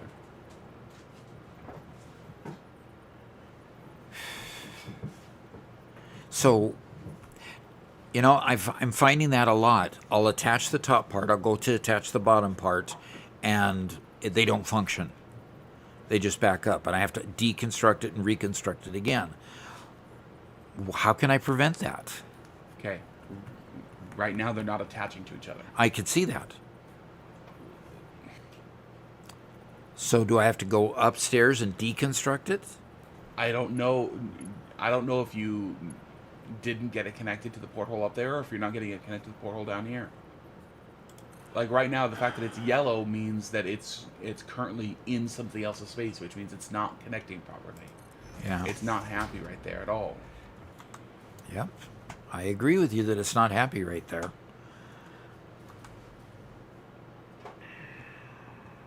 Anyway. Oh no. Weirdo says I just tried to open a drop pod and it wants a superposition oscillator. And see, these aren't attaching either.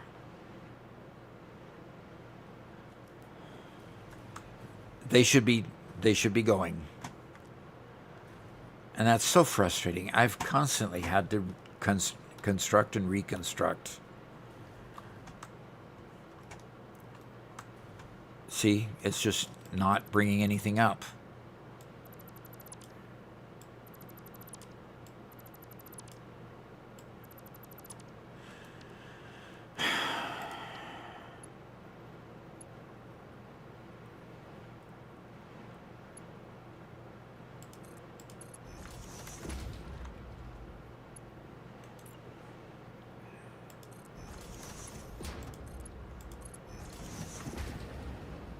Now it's bringing it.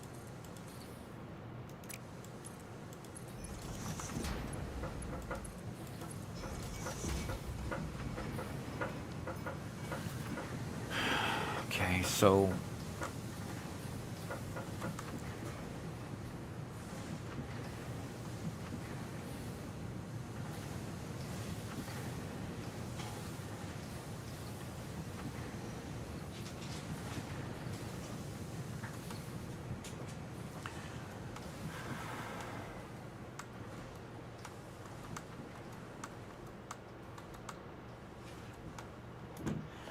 not working either.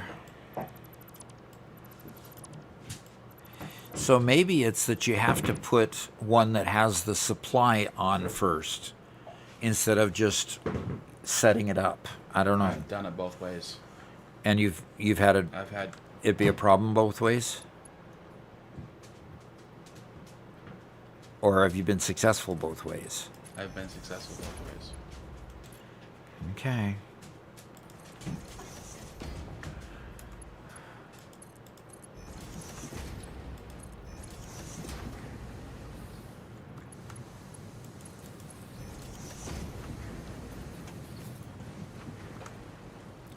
Well, I'm certainly not being successful at any of these. None of these are functioning. So, Burger, we answered the question about nuclear. So we will go nuclear at some point. With 100x cost, it's almost impossible not to do nuclear. And Stavros says this manifold's going to take decades to fill up. no. No, it's only filling up 24 machines.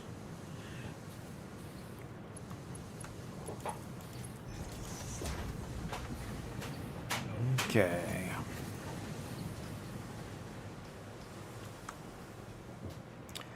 Okay, all of those filled up.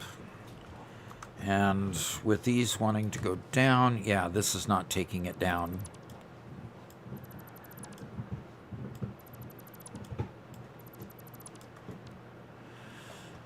Okay,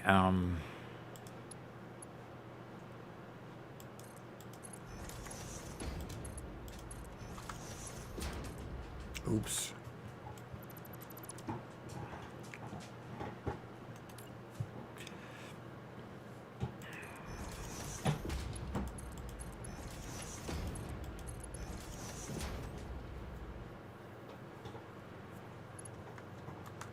Now, why won't it work?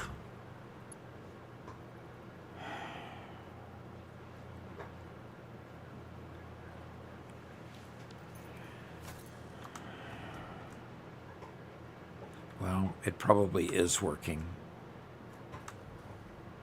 I need to attach a conveyor line to it down there. Okay, all of these are producing ingots. Good. Hey, Liam, if you give a little more detail about where you are in the game, Liam, Doc can give a more specific answer to you. Uh-huh. So Burger says, What? I made a fuel generator blueprint that makes 30 gigawatts of power. And if you place 4 in a row, you'll get 120 gigawatts. If you have the blueprint, let me know in Discord. Actually, we have a place where you can post those in Discord, Burger. Let me look up the name of the forum. Yep. It's called World Share. And the World Share, you can share the entire save file or just your blueprints. It'd be a great place to put it so anybody can take a look at it. Yeah, please do.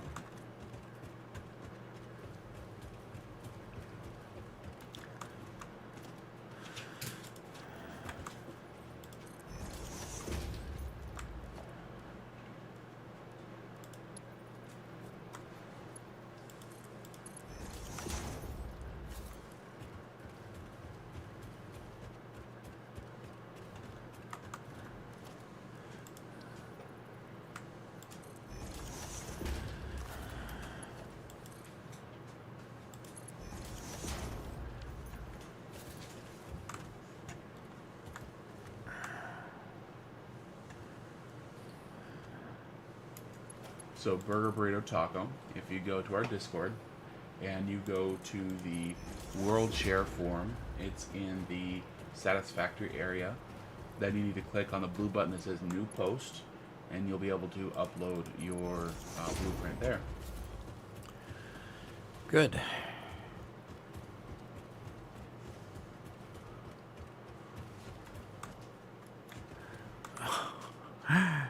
Refineries have a gigantic bug sometimes. If you don't fully push the elevator lift from the inside all the way through, the whole thing just refuses to work properly. Okay. Don't know about that one.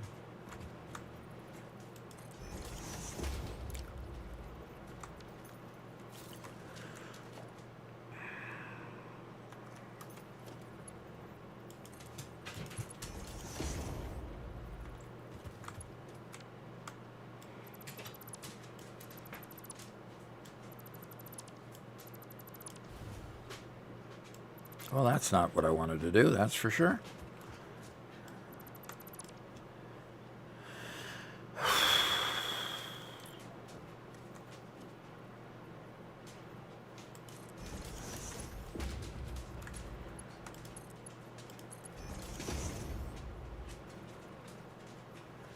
Okay. Chops asks, it says, you mentioned missing Infinite Zoop.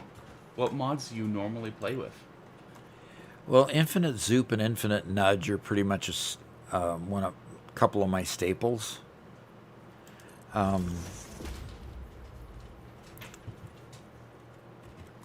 Infinite Zoop and Infinite Nudge. Infinite Elevators, like for when I get a factory like this, if I go up very many more floors, the default distance an elevator can climb is limited. So Infinite Elevators gets away from that limitation, which is kind of nice.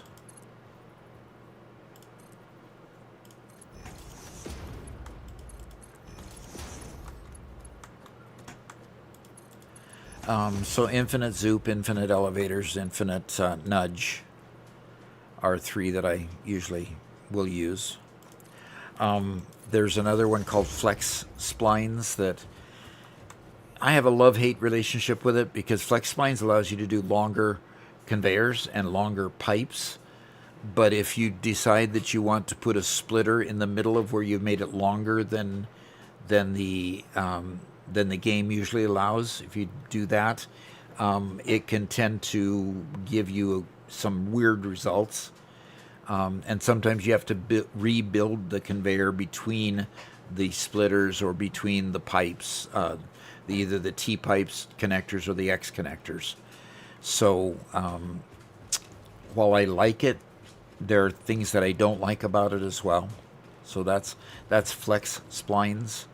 I'd like to play a lot more with another one called Snap-On. Snap-On allows you to snap your splitters and mergers directly onto the machine, and that can be pretty neat as well.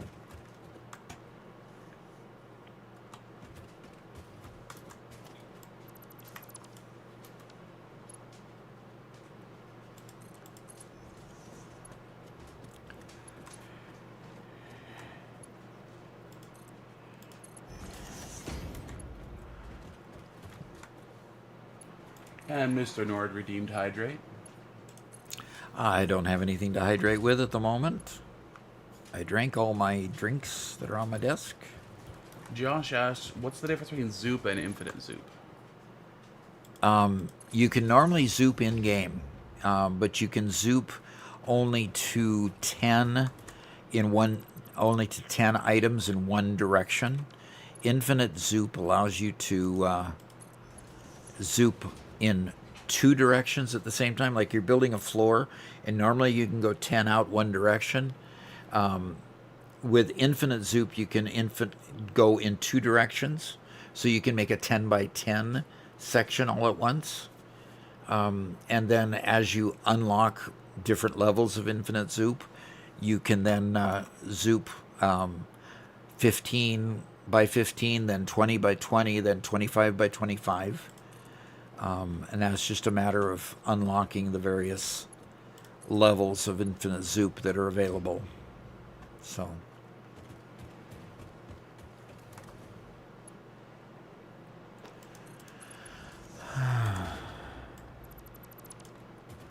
Okay, let's see.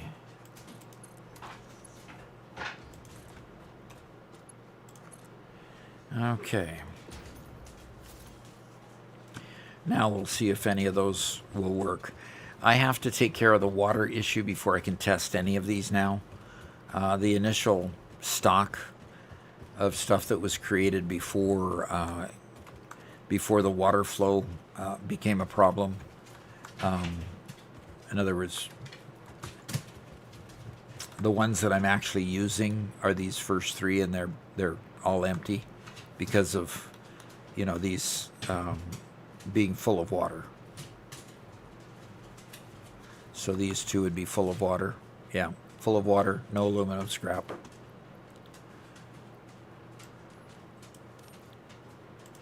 Okay, so... Oh, I need to get plastic over here, Robert. Where is plastic? It's just in that one truck station you brought it to.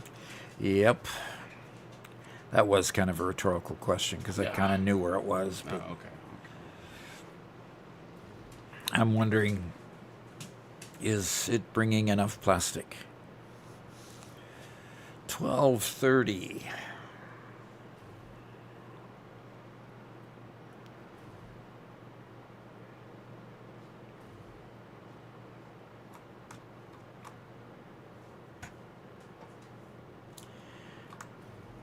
Okay, what happened to this truck here?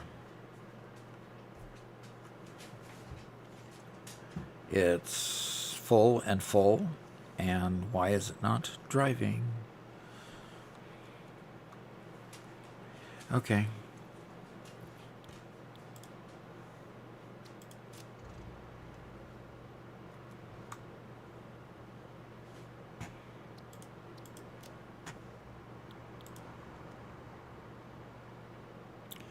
Okay, so Robert, do you have any idea what would be going on? That usually looks like it's out of fuel. Okay, well, that's one thing to check. Well, I did check that, and I go to Q here, and it says that it's full of fuel. Yeah, that's something I've seen with the trucks kind of getting stuck there. That's one of the big reasons why I like having them turn off the side instead of being right in the path. So, yeah, just disabling it and re-enabling it sometimes is all it takes. Well, I tried that, and, well, I'm going to go ahead and drive it.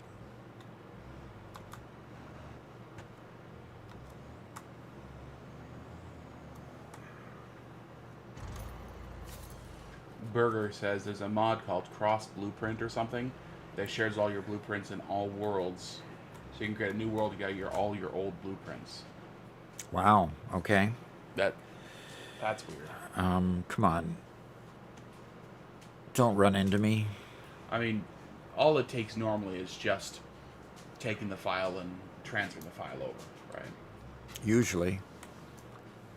And Ruben asked, Doc, after 1.2 releases, are you going to bring back all your mods?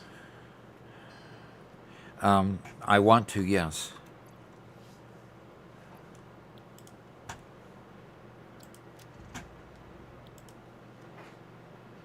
Enable autopilot, and it's not going anywhere. Weird. Well, see if it has an error. Unable to reach station? Bauxite load 3. Did you mess with any roads?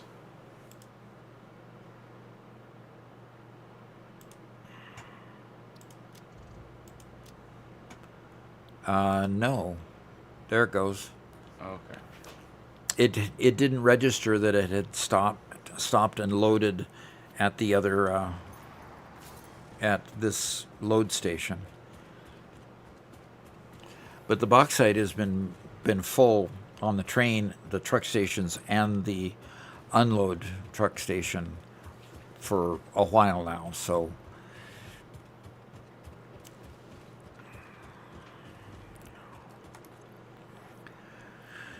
well, that's screws. That's not plastic. I thought it was plastic because it was blue.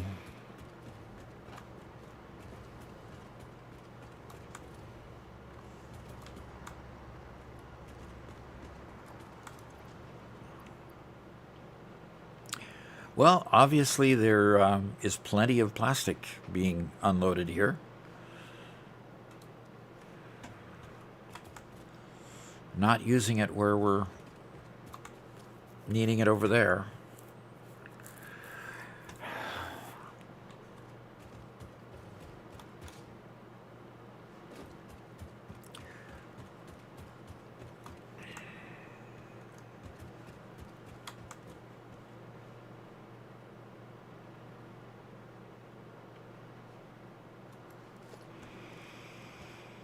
Okay, transportation.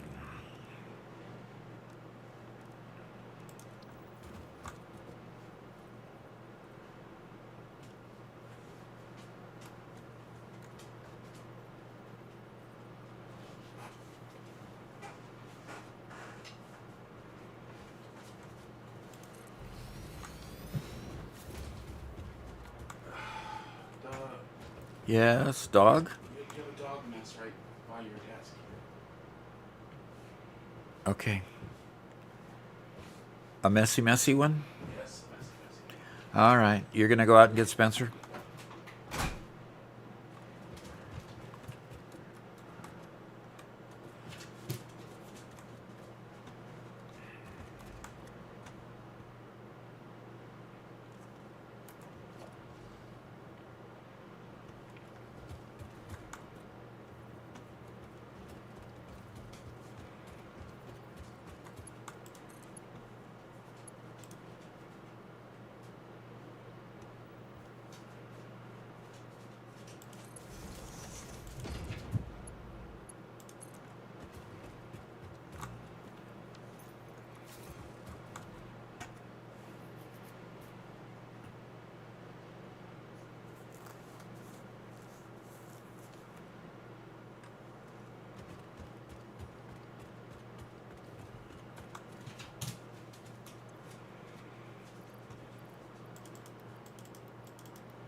All right. Still having trouble with this one truck.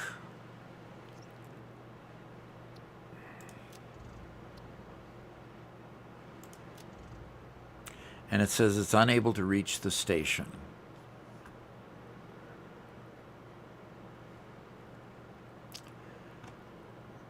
And it's not able to reach the factory.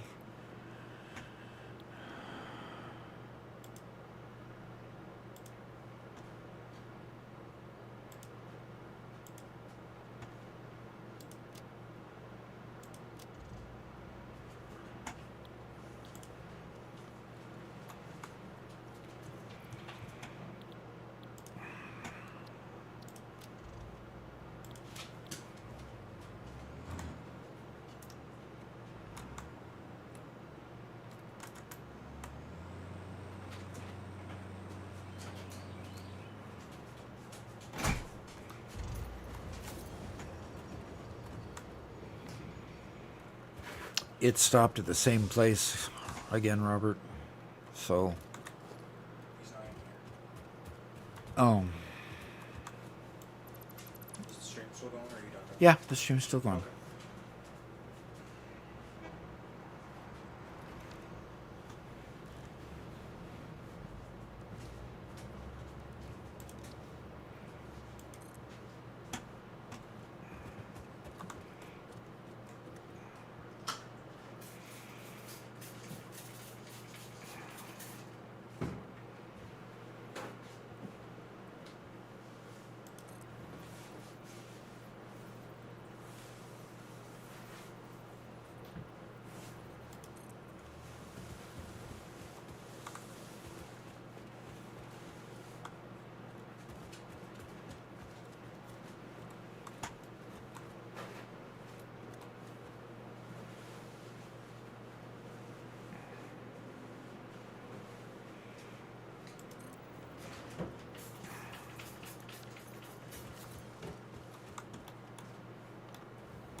Okay.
Hey, Doc.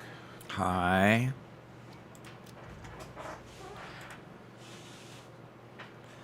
And it's not going. Okay. Unable to reach station. Okay, so you see what I did? Instead of circling it straight into the where that's the most bold curve, I just circled it around. And it says it cannot reach the truck station. Okay. How far away is this? From the other truck station? Yeah. It's the same place these other three go. Oh, just really close. Yeah. It's over in the the steel factory. Oh no. Okay, I'm gonna go queue, turn off I'm going to disable the pilot, autopilot. I'm going to go ahead and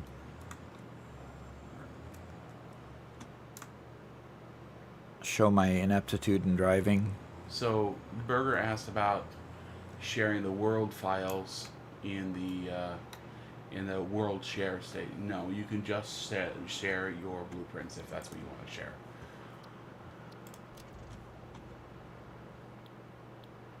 Okay, so it's just not liking.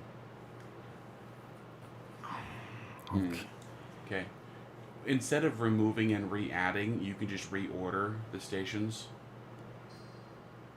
Did I accidentally delete a section of roadway when I was deleting stuff? Maybe? No, because you got it to run one time and got stuck the next time around.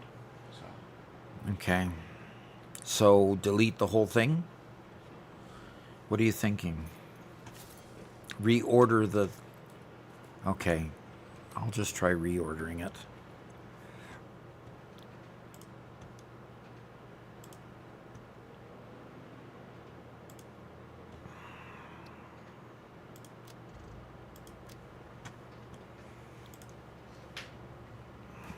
One Metal Fist donated 100 bits. Okay. Says, Thank you. Robert, I want you to tell your absolute worst jokes for 10 minutes straight and see how Doc reacts to them. And if you need help, use GPT, and you must use a British accent for maximum emotional damage. Can you do that, Robert? Are you capable? In order to spit out this many jokes, I can't do it off the cuff. Okay, so you're going to look some up, huh? Get some help? And I have to apologize in advance to all the viewers, especially those who are in Britain or any other place. Well, let me just apologize to everybody for this terrible accent. Terrible fake accent.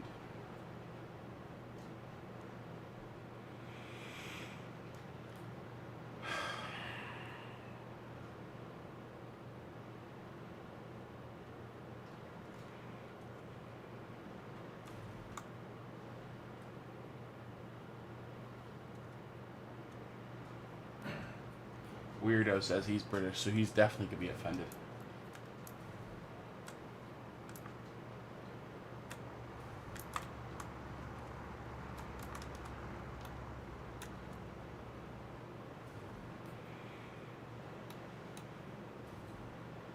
These are really bad jokes. They are not working at all.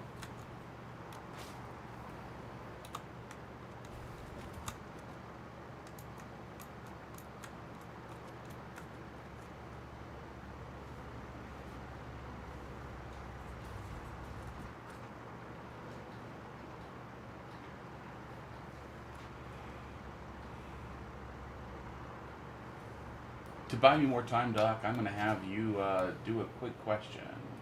Okay. Okay, it's stopping here. And it's picking up a load. And it's stuck. It's something to do with this station here for some reason. It looks like.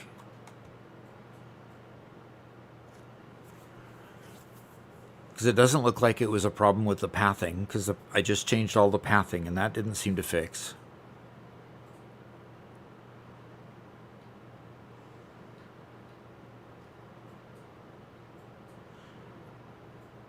What is Burger Burrito Tacos talking about?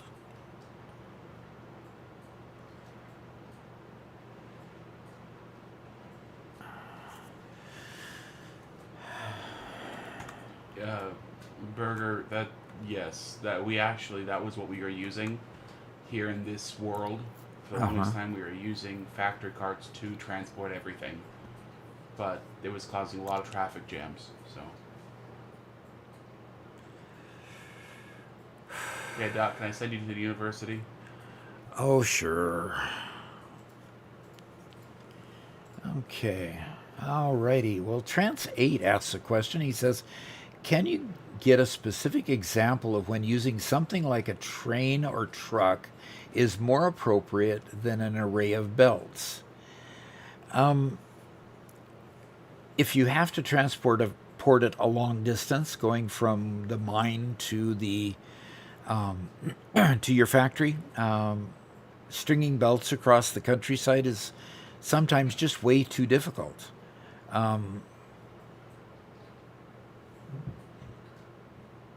That was unusual. That truck just loaded very weird. So when it gets to the point where you need more product than what your belt can hold, a train works a whole lot better in the respect that you can fill 2 cars and get it moved a lot farther and a lot faster than you can with conveyor belts. It doesn't take much to fill a train car and move it and outdo what a conveyor belt can do. They just travel a lot faster. So when you've got a long distance to cover, a train just outdoes a belt. After a while, you'll just get tired of using all the resources that it takes to make multiple conveyor lines to get product moved. So it becomes appropriate when you're just overloading your belts or the number of belts you have to do. So I hope that helps. And let's go back to the game. So, Robert, you've seen what just happened with it stopped at the station again this time. So do you think I ought to rebuild the station maybe? Because it always seems to stop here, and then it never records the fact that it stopped here and received a load. So if I look here, unload. It never unloads. It loads. Oh, this is a loading station? Yeah, this is a loading station. But see, it didn't record that it finished loading here and move this to the bottom so that it can go to the bauxite factory. Yeah. So if I delete this and then disable and re-enable, it'll usually go. Too few stations now. Okay, so add in the load as well, and then go follow it to the other end and see if it actually loads. Actually unloads at the bauxite factory? And it says it can't reach the factory. So if I... No. Go ahead. Re-add the factory. Okay? And make that first, because you've already gone to the load, you need to go to the factory next. And by the way, you can drag them up and down. You don't have to delete them every time. So enable it. See if it'll go.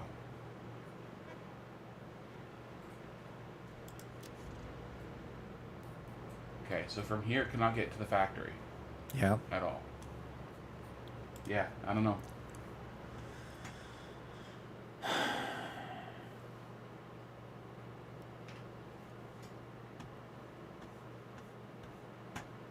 Why would it have been running so well for so long and then suddenly decide it doesn't want to work? Rhetorical again. I don't expect you to answer that.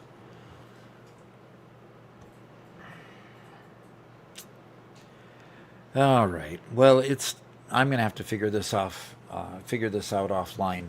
So let's go ahead and go to my regular office. We've been playing on the Ping Players server.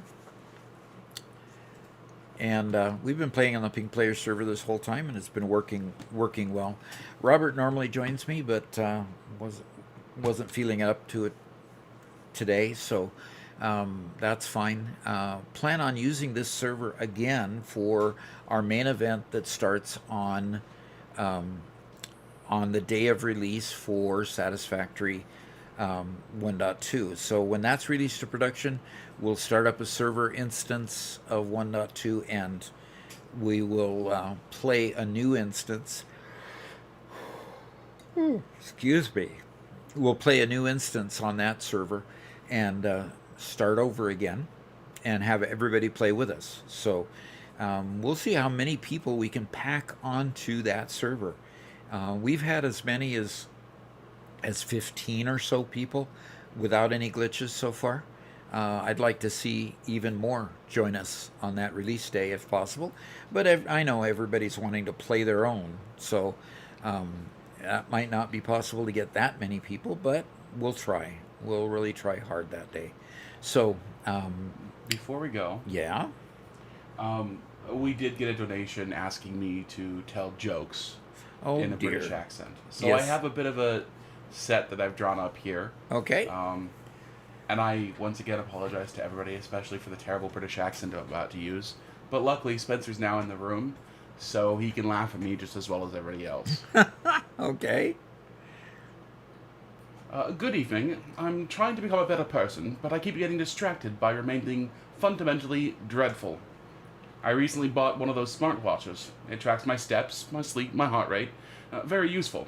Every morning it sends me a little notification like, "You're still technically alive, but morale is low." And I don't need that sort of judgment for something I charge next to a lamp. I also got a smart fridge. Horrendous decision. Now every time I open it at midnight, there's a tiny screen glowing in the dark saying, "I'm back again, are we?" I don't need my appliances getting above themselves.